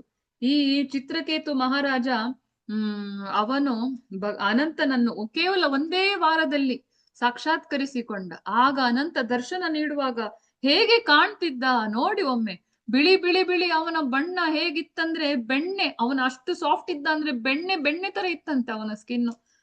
ನೀಲಿ ಕಲರ್ ಪೀತಾಂಬರ ಧೋತಿ ಹಾಕೊಂಡಿದ್ದ. ಅವನ ಒಂದು ಮಾಲೆ ಇಷ್ಟುದ್ದ ಬರ್ತಿತ್ತು. ಅವನು ವರ್ಣನೆ ಮಾಡ್ತಾನೆ, ಅವನ ಹಿಂದೆ ಹೀಗಿತ್ತು, ಅವನ ಹತ್ತಿರ 4 ಸನಕಾದಿ ಋಷಿಗಳು ಬಂದಿದ್ರು, ಅವನ ಕೈಯಲ್ಲಿ ಇದೆಲ್ಲ ಇಟ್ಕೊಂಡಿದ್ದ ಅಂತೆಲ್ಲ ಹೇಳುವಾಗ ಆಹಾ, ಎಷ್ಟೊಂದು ಒಳ್ಳೆ ಶ್ರೀಮದ್ ಅನಂತೇಶ್ವರನ ದರ್ಶನ ಆಗತ್ತಾ ಇಲ್ಲ ಹೇಳಿ. ಆಗ ಮಧ್ಯದಲ್ಲಿ ಓದ್ತಾ ಇರ್ಬೇಕಾದ್ರೆ ನಿಮ್ಗೆ ಕ್ಲೋಸ್ ಮಾಡಿ ಹೋಗೋಣ ಅಂತ ಅನ್ಸತ್ತಾ? ಹೋದ್ರು ತಲೆಯಲ್ಲಿ ಅದೇ, ಆಮೇಲೆ ಏನಾಯ್ತು.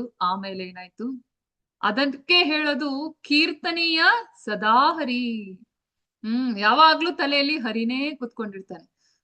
ಅದಕ್ಕೆ ಈ ಭಗವದ್ಗೀತೆಯಲ್ಲಿ ನೀವು ನೋಡಿರ್ಬೋದು, ಸತತಂ ಕೀರ್ತಯಂತೋ ಮಾಂ ಅನನ್ಯಾಸ್ ಚಿಂತಯಂತೋ ಮಾಂ. ಅದೆಲ್ಲ ಸಾಧ್ಯ ಈ ಭಾಗವತ ಇದ್ದಾಗ. ನೋಡಿ, ಇಲ್ಲೊಂದ್ ಕಡೆ ನೋಡಿ, ಇಲ್ಲಿ ಇಂದ್ರನಿಗೆ ಭಗವಂತ ಅಷ್ಟಭುಜಧಾರಿಯಾಗಿ ಒಂದು ದರ್ಶನ ಕೊಡ್ತಾನೆ. ದಕ್ಷನಿಗೆ ಅಷ್ಟಭುಜಧಾರಿಯಾಗಿ ದರ್ಶನ ಕೊಡ್ತಾನೆ. ಅದು ಅವನು ಹೇಳ್ತಾನೆ, ಅವನು ಗರುಡನ್ ಮೇಲೆ ಬಂದ, ಗರುಡನ್ ಮೇಲೆ ನಿಂತ್ಕೊಂಡು ದರ್ಶನ. ಇದ್ರಲ್ಲಿ ಷಡ್ಭುಜ, ಅಷ್ಟಭುಜಧಾರಿಗೆ ಇಂದ್ರನಿಗೆ ಬೇರೆ ಸ್ಕಂದದಲ್ಲಿ ಯಾವ್ಯಾವ ಕೈಯಲ್ಲಿ ಏನೆಲ್ಲ ಹಿಡ್ಕೊಂಡಿದ್ದ. ಅವನು ಯಾವ ಪ್ರಾರ್ಥನೆ ಹೇಳಿದ್ದಕ್ಕೆ ಭಗವಂತ ಓಡಿ ಬಂದ, ಆ ಪ್ರಾರ್ಥನೆ ಸಮೇತ ಇದೆ. ನಾವೆಲ್ಲ ಕರೆದ್ರೆ ಓಡಿ ಬರುದಿಲ್ಲ, ಯಾರ್ಯಾವ ಭಕ್ತರು ಕರೆದಾಗ ಓಡಿ ಬಂದಿದ್ದಾರೆ ಆ ಪ್ರಾರ್ಥನೆ ಸಮೇತ ಇದೆ. ನಾವು ಟ್ರೈ ಮಾಡ್ಬೋದು ಓಡಿ ಬರ್ತಾನ ಇಲ್ಲ ಅಂತ ನೋಡ್ಲಿಕ್ಕೆ. ಅಷ್ಟಷ್ಟು ಒಳ್ಳೆ ಒಳ್ಳೆ ಕಥೆಗಳಂದ್ರೆ ನಿಮ್ಗೆ ಅದು ತುಂಬಾ ಆಸ್ವಾದನೆ ಮಾಡ್ತಿರೋ. ಕೆಲವ್ರು ಹೇಳ್ತಾರೆ, ಅಯ್ಯೋ ಮಾತಾಜಿ, ನಾವು ಆ ಟೈಮಿಗೇನೋ ಖುಷಿ ಆಯ್ತು, ಆದ್ರೆ ಏನ್ ನೆನ್ಪಿರೋದಿಲ್ಲ. ಪರವಾಗಿಲ್ಲ, ನಿಮ್ಗೆ ಏನ್ ಎಕ್ಸಾಮ್ ಇಟ್ಟಿಲ್ಲ, ನೀವು ಏನು ನೋಡಿದ್ರಿ ಅದು ಅವನ ಪ್ರಾರ್ಥನೆ ವಿವರಿಸಿ 10 ಮಾರ್ಕ್, ಏನ್ ಎಕ್ಸಾಮ್ ಇಲ್ಲ, ಆರಾಮದಲ್ಲಿ ಓದಿ ಮುಗಿಸಿ.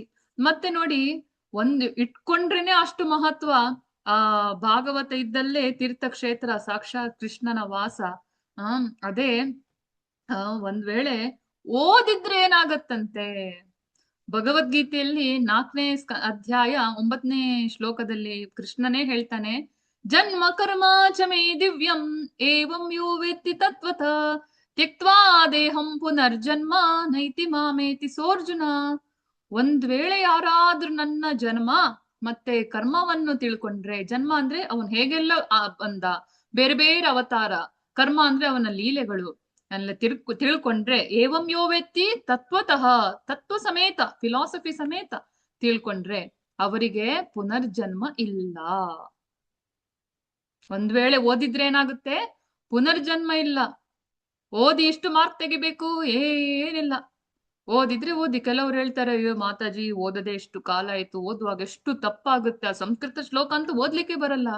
ಪರವಾಗಿಲ್ಲ, ನಾರದ ಮುನಿನೇ ವೇದವ್ಯಾಸರಿಗೆ ಹೇಳಿದಾರಲ್ಲ, ತದ್ವಾಗ್ ವಿಸರ್ಗೋ ಜನತಾಗ ವಿಪ್ಲವೋ ಅಸ್ಮಿನ್. ಪ್ರತಿ ಶ್ಲೋಕದಲ್ಲಿ ತಪ್ಪಿದ್ರು ಪರವಾಗಿಲ್ಲ, ಓದ್ಬೇಕು, ಹೇಳ್ಬೇಕು, ಹಾಡ್ಬೇಕು, ಕೇಳ್ಬೇಕು, ಬೇರೆಯವರಿಗೂ ಹೇಳ್ಬೇಕು. ವಿಪ್ಲವ ಅಂದ್ರೆ ರೆವಲ್ಯೂಷನ್, ಕ್ರಾಂತಿ. ಈ ಒಂದು ಗ್ರಂಥ ಇದೆಯಲ್ಲ, ನಮ್ಮ ಹೃದಯದಲ್ಲಿ ಕ್ರಾಂತಿಯನ್ನುಂಟು ಮಾಡುತ್ತೆ. ನಮ್ಮ ಹೃದಯ ಅಂತಲ್ಲ, ಇಡೀ ಜನರ ಹೃದಯದಲ್ಲಿ. ಅದಕ್ಕೆ ನಮ್ಮ ಇಡೀ ಗುರು ಪರಂಪರೆ, ಕೃಷ್ಣನಿಂದ ಹಿಡಿದು ಬ್ರಹ್ಮನಿಂದ ಹಿಡಿದು ಮಧ್ವಾಚಾರ್ಯ, ವೇದವ್ಯಾಸ, ಪ್ರತಿಯೊಬ್ಬರು ನಮ್ಗೆ ಕೊಟ್ಟಿದ್ದು ಶ್ರೀಮದ್ ಭಾಗವತವೇ.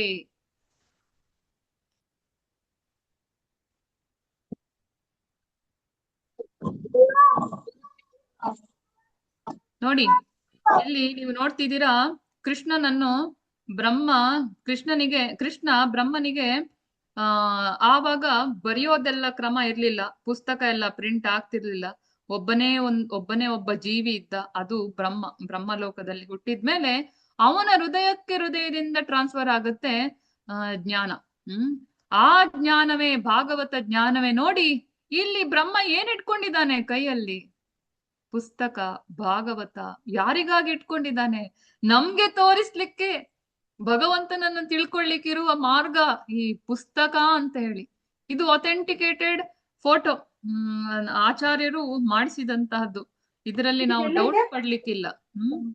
ಆಮೇಲೆ ನೋಡಿ, ಅವರ ನೆಕ್ಸ್ಟ್ ಬಂದಿದ್ದ ವೇದವ್ಯಾಸರು ಏನು ಬರಿತಾ ಇದ್ದಾರೆ? ಏನ್ ಬರೆದು ಅವರಿಗೆ ಸಂಪೂರ್ಣ ಸಂತೃಪ್ತಿ ಆಯ್ತು? ಭಾಗವತ. ಈಗ ನೋಡಿ, ಮಧ್ವಾಚಾರ್ಯರು ವೇದವ್ಯಾಸರ ಶಿಷ್ಯರು ಏನ್ ಬರಿತಿದ್ದಾರೆ? ಭಾಗವತಕ್ಕೆ ಸೂತ್ರ ಬರ್ದು ವೇದವ್ಯಾಸರಿಂದ ಅದಕ್ಕೆ ಪರ್ಮಿಷನ್ ತಗೊಳ್ತಿದ್ದಾರೆ, ಟೀಕೆ ವ್ಯಾಖ್ಯಾನಗಳನ್ನು ಬರೆದ್ರು. ಭಾಗವತ.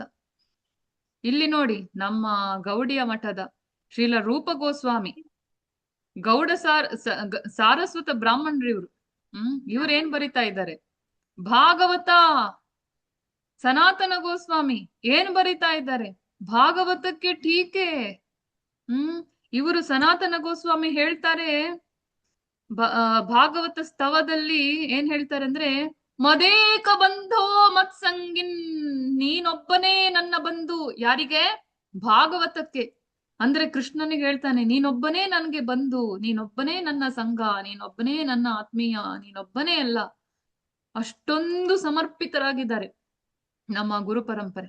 ಯಾಕಂದ್ರೆ ಆ ಭಾಗವತ ಸಾಕ್ಷಾತ್ ಕೃಷ್ಣ ಆಗಿದ್ರಿಂದ ರೆಸಿಪ್ರೊಕೇಟ್ಸ್, ಏನು ಸ್ಪಂದಿಸ್ತಾನೆ, ಆ ಭಗವಂತ ಸ್ಪಂದಿಸ್ತಾನೆ. ಕಲ್ಪತರು ಅಂತ ಅದಕ್ಕೆ ಹೇಳಿದ್ದು. ಅವನು ಖಂಡಿತ ಸ್ಪಂದಿಸ್ತಾನೆ. ನಿಮ್ಮ ಆ ಭೌತಿಕ ಇಚ್ಛೆಗಳನ್ನು ಕೂಡ ಆಧ್ಯಾತ್ಮಿಕ ಇಚ್ಛೆಗಳನ್ನು ಕೂಡ ಎರಡಕ್ಕೂ ಸ್ಪಂದನೆ ಸಿಕ್ಕೇ ಸಿಗುತ್ತೆ. ನನ್ಗೆ ಯೂಶ್ವಲಿ ಡೌಟ್ಸ್ ಎಲ್ಲ ಬಂದಾಗ, ತುಂಬಾ ಡೌಟ್ಸ್ ಎಲ್ಲ ಇರುತ್ತೆ, ಅವಾಗವಾಗ ಏನೆಲ್ಲ ಹುಡ್ತಾ ಇರುತ್ತೆ. ಆವಾಗ ರೀಡಿಂಗ್ ಕೋಟ ಇರುತ್ತೆ, ಒಂದೊಂದಿನ ಇಷ್ಟಿಷ್ಟು ಓದೋದು. ಯೂಶ್ವಲಿ ಅಷ್ಟ್ರಲ್ಲೇ ಆನ್ಸರ್ ಸಿಕ್ಬಿಡುತ್ತೆ. ಅದು ಕೂಡ ಆ ಡೌಟ್ ಇದ್ದು ವರ್ಡ್ ಸಮೇತ. ಒಂದೇ ಒಂದು ದಿನ ಕೂಡ ನನಗೆ ನಿರಾಶೆ ಆಗ್ಲಿಲ್ಲ. ಕೆಲವು ದಿನ ನಾನು ಓದೋದಿಲ್ಲ, ಸುಮ್ಮನೆ ಹೀಗೆ ಮಧ್ಯದಲ್ಲಿ ಒಂದು ಪುಸ್ತಕ ಪೇಜ್ ಓಪನ್ ಮಾಡ್ಕೊಂಡು ಹೀಗೆ ನಾನು ನೋಡ್ತೇನೆ, ಕೆಲವೊಮ್ಮೆ ಅಲ್ಲೇ ಉತ್ತರ ಸಿಗುತ್ತೆ. ಹಾಗೆ ಒಂದೇ ಒಂದು ದಿನ ಕೂಡ ನಿರಾಶೆ ಆಗ್ಲಿಲ್ಲ. ಯಾಕಂದ್ರೆ ಅವನು ಭಗವಂತನೇ ಆಗಿದ್ರಿಂದ ಭಕ್ತನನ್ನು ನಿರಾಶೆ ಮಾಡೋದಿಲ್ಲ. ಈ ಭಾಗವತದಲ್ಲಿ ಎಲ್ಲಾ ಸಮಸ್ಯೆಗಳ ಪರಿಹಾರ ಇದೆ, ಎಲ್ಲಾ ಪ್ರಶ್ನೆಗಳಿಗೆ ಉತ್ತರ ಇದೆ. ಈಗ ನೀವು ನೋಡ್ತಾ ಇದ್ದೀರಾ, ಷಡ್ ಗೋಸ್ವಾಮಿಗಳು ಎಲ್ಲರೂ ಭಾಗವತದ ಚರ್ಚೆ ಮಾಡ್ತಾ ಇದ್ದಾರೆ ನೋಡಿ. ಎಲ್ಲರ ಕೈಯಲ್ಲಿ ಪುಸ್ತಕ, ನಮ್ಮ ಇಡೀ ಗುರು ಪರಂಪರೆ ನೋಡಿ, ಎಲ್ಲರ ಕೈಯಲ್ಲಿ ಪುಸ್ತಕ. ಇವರು ಭಕ್ತಿ ವಿನೋದ್ ಠಾಕೂರ್, ಇವರು ಎಷ್ಟೋ ಗ್ರಂಥಗಳನ್ನು ಬರೆದಿದ್ದಾರೆ. ಮಾತ್ರ ಅಲ್ಲದೆ ಇವರು ತಮ್ಮ ಮಗ ಯಾರು, ಭಕ್ತಿ ಸಿದ್ಧಾಂತ ಸರಸ್ವತಿ ಠಾಕೂರ್, ಇವರಿಗೆ ಇವರ 5ನೇ ವರ್ಷದಲ್ಲಿ ನಾವು ಹೇಗೆ ನಮ್ಮ ಮಕ್ಕಳಿಗೆ ತೆಗೊಳ್ಳೋ ಫೋನು, ಸುಮ್ನೆ ಕುತ್ಕೊಳ್ಳೋ, ನನ್ ಕೆಲಸ ಮಾಡ್ಲಿಕ್ಕೆ ಬಿಡೋ ಅಂತ ಹೇಳ್ತೇವೆ, ಅದೇ ನಮ್ಗೆ ಪ್ರಯಾರಿಟಿ. ಆದ್ರೆ ಇವರು ತಮ್ಮ ಮಗನಿಗೆ ಕೇವಲ 5ನೇ ವರ್ಷದಿಂದ ಪ್ರಿಂಟಿಂಗ್ ಪ್ರೆಸ್ ಇದು ಮೆಷಿನ್ ಹೇಗೆ ಆಪರೇಟ್ ಮಾಡ್ಬೇಕಂತ ಕಲ್ಸಿದಾರೆ ನೋಡಿ. ಅಷ್ಟು ಎಮರ್ಜೆನ್ಸಿ ಅವರಿಗೆ. ಅವರು ಹೇಳ್ತಿದ್ರು, ಈ ಇಡೀ ಪ್ರಪಂಚದಲ್ಲಿ ಭಗವದ್ ಭಕ್ತಿಯ ಕ್ರಾಂತಿ ಅಂತ ಹುಟ್ಟಬೇಕಾದ್ರೆ ಅದು ಕೇವಲ ಭಾಗವತದ ಪುಸ್ತಕದಿಂದ ಸಾಧ್ಯ ಅಂತ ಹೇಳಿ ಆ ನಮೂನೆ ಪ್ರಿಂಟಿಂಗ್ ಪ್ರೆಸ್ಗೆ ಅವರು ಇಂಪಾರ್ಟೆನ್ಸ್ ಕೊಟ್ಟಿದ್ದಾರೆ. ಇವರು ಕೂಡ ಆ ಆಪರೇಷನ್ಗಳನ್ನೆಲ್ಲ ಕಲ್ತಿದ್ದಾರೆ. ಭಾಗವತಂಗೆ, ಭಗವದ್ಗೀತೆಗೆ ಟೀಕೆ ವ್ಯಾಖ್ಯಾನ ಬರೆದಿದ್ದಾರೆ, ಅದರ ಪ್ರವಚನ ಕೊಟ್ಟಿದ್ದಾರೆ. ಅಷ್ಟು ಮಾತ್ರ ಅಲ್ಲದೆ ತನ್ನ ಒಂದು ಶಿಷ್ಯನಾದ ನಮ್ಮ ಜಗದ್ಗುರುಗಳಾದ ಶ್ರೀಲ ಪ್ರಭುಪಾದರು, ಇವರಿಗೆ ಈ ತಮ್ಮ ಗುರುಗಳು ಆದ ಭಕ್ತಿ ಸಿದ್ಧಾಂತ ಸರಸ್ವತಿ ಠಾಕೂರ್ ಅವರು ನೀಡಿದ ಮೊದಲ ಉಪದೇಶವೇ, ನಿಮಗೆ ಹಣ ಸಿಕ್ಕಿದಾಗ ಬುಕ್ಸ್ ಪ್ರಿಂಟ್ ಮಾಡಿ. ನಮ್ಮ ಗುರು ಪರಂಪರೆಯ ಆಜ್ಞೆ ನೋಡಿ, ಮೊದಲ ಇನ್ಸ್ಟ್ರಕ್ಷನ್ ಬುಕ್ಸ್ ಪ್ರಿಂಟ್ ಮಾಡಿ, ಜಪ ಮಾಡಿ ಕುತ್ಕೊಳ್ಳಿ ಅಂತ ಅಲ್ಲ. ಏನು, ಬುಕ್ಸ್ ಪ್ರಿಂಟ್ ಮಾಡಿ. ಅದೇ ಸಂಕೀರ್ತನೆ, ಆ ಬುಕ್ಸ್ ಓದೋದು, ಪ್ರಿಂಟ್ ಮಾಡೋದು, ಹಂಚೋದು, ಇದೇ ಸಂಕೀರ್ತನೆ, ಇದೇ ಕಲಿಯುಗದ ಮೇನ್ ಒಂದು ಗೋಲ್. ಈ ಭಾಗವತದ ಲಾಸ್ಟ್ ಶ್ಲೋಕನೇ ಅದು. ನಾಮ ಸಂಕೀರ್ತನಂ ಯಸ್ಯ ಸರ್ವ ಪಾಪ ಪ್ರಣಾಶನಂ ಪ್ರಣಾಮೋ ದುಃಖ ಶಮನಂ ತಂ ನಮಾಮಿ ಹರಿಪರಂ. ಸಂಕೀರ್ತನೆ. ಈ ಬುಕ್ ಪ್ರಿಂಟ್ ಮಾಡು ಫಸ್ಟಿಗೆ. ಇಂಗ್ಲಿಷ್ ಸ್ಪೀಕಿಂಗ್, ಇಂಗ್ಲಿಷ್ ಮಾತಾಡುವ ಜನರಿಗೆ ಈ ಪುಸ್ತಕಗಳನ್ನು ವಿತರಿಸು, ಇದರ ಜ್ಞಾನವನ್ನು ವಿತರಿಸು ಅಂತ ಆಜ್ಞೆ ಕೊಡ್ತಾರೆ ನೋಡಿ. ಇವರು ಬೆಂಗಾಲಿ ಆಗಿದ್ರು, ಇವರು ಹೇಳ್ಬೋದಿತ್ತು, ಗುರುಗಳೇ ನಮ್ಗೆ ಬೆಂಗಾಲಿ ಬೆಸ್ಟು, ನನ್ನ ಮಾತೃಭಾಷೆ ಬೆಂಗಾಲಿ, ನಾನು ಬೆಂಗಾಲಿಯಲ್ಲಿ ಬರೀಲ್ಲ. ಇಲ್ಲ, ಎಷ್ಟೊಂದು ದೃಢ ಸಂಕಲ್ಪ, ದೃಢ ನಿಷ್ಠೆ ಗುರುವಿನ ಮೇಲೆ ಅಂತಂದ್ರೆ ಸರಿ ಅಂತ ಹೇಳಿ ಇಂಗ್ಲಿಷ್ನವರಿಗೆ ಪ್ರೀಚ್ ಮಾಡ್ಬೇಕಾದ್ರೆ, ಪ್ರಚಾರ ಮಾಡ್ಬೇಕಾದ್ರೆ ಮೊದಲಿಗೆ ಇಂಗ್ಲಿಷ್ ಅಲ್ಲಿ ಪುಸ್ತಕ ಬರೀಬೇಕಲ್ಲ. ಇಂಗ್ಲಿಷ್ ಅಲ್ಲಿ ಸ್ಟಾರ್ಟ್ ಮಾಡಿದ್ರು. ಅವರು ತಮ್ಮ ಜೀವಮಾನ ಪರ್ಯಂತ ಆ ಇಂಗ್ಲಿಷ್ ಜನರಿಗೆ ಇದನ್ನು ತಲುಪಿಸ್ಲಿಕ್ಕಾಗಿ ಟ್ರೈ ಮಾಡಿದ್ರು, ಹೋಗ್ಲಿಕ್ಕಾಗ್ಲಿಲ್ಲ. ತುಂಬಾ ಆರ್ಥಿಕವಾಗಿ ಕಷ್ಟ ಆಯ್ತು, ತುಂಬಾ ಬೇರೆ ಬೇರೆ ಕಷ್ಟಗಳು. ಆಮೇಲೆ ಹೇಗೋ ಭಗವಂತನ ಒಂದು ಅನುಗ್ರಹದಿಂದ ಹೊರಟ್ರು ತಮ್ಮ 69ನೇ ವರ್ಷದಲ್ಲಿ. ಅಷ್ಟರಲ್ಲಿ ಭಾಗವತದ ಸ್ಕಂಧ 1, 2 ಕಷ್ಟಪಟ್ಟು ಯಾರ್ಯಾರ ಹಣದಿಂದ ಏನೋ ಮಾಡಿ ಅವರು ಸ್ಕಂಧ 1, 2 ಪ್ರಿಂಟ್ ಮಾಡಿಸಿದ್ರು. 600 ಪುಸ್ತಕ, ಭಕ್ತರೇ 600 ಪುಸ್ತಕಗಳನ್ನು ಇಟ್ಕೊಂಡು ಅಮೆರಿಕಕ್ಕೆ ಹೋದ್ರು ನೋಡಿ. ನಾವೆಲ್ಲ ಅಮೆರಿಕಕ್ಕೆ ಹೋಗೋದಾದ್ರೆ 2, 3, 6 ಲಗೇಜ್ ಡ್ರೆಸ್ ಇಟ್ಕೊಂಡು ಹೋಗೋದು. ಆ ಮ್ಯಾಚಿಂಗು, ಈ ಮ್ಯಾಚಿಂಗು, ಈ ತರ ಆ ತರ. ಇವ್ರು ಹಾಗಲ್ಲ, ಸಿಂಪಲ್ ಲಿವಿಂಗ್, ಎಲ್ಲ ವೈರಾಗ್ಯ. ಅವರು ಇಟ್ಕೊಂಡದ್ದೇನು ತಮ್ಮ ಗುರುಗಳಿಗಾಗಿ, ಗುರುಗಳ ಆದೇಶ ಪಾಲನೆಗಾಗಿ. ಭಾಗವತ 600 ಟ್ರಂಕ್ ಭಾಗವತ ಇಟ್ಕೊಂಡು ಹೋದ್ರು. ಅದು ಹೋಗಿದ್ದು ಆರ್ಡಿನರಿ ಶಿಪ್ ಅಲ್ಲ, ಅದು ಕಾರ್ಗೋ ಶಿಪ್, ಗೂಡ್ಸ್ ರೈಲ್ ಇರುತ್ತಲ್ಲ ಆ ತರ. ಅದ್ರಲ್ಲಿ ಯಾವ ಒಂದು ಫೆಸಿಲಿಟಿನೂ ಇಲ್ಲ. ಅಂತ ಒಂದು ಕಷ್ಟದ ಕಂಡೀಷನ್ ಅಲ್ಲಿ 2 ಸಲ ಹಾರ್ಟ್ ಅಟ್ಯಾಕ್ ಬರುತ್ತೆ ಅವರಿಗೆ, 2 ಸಲ.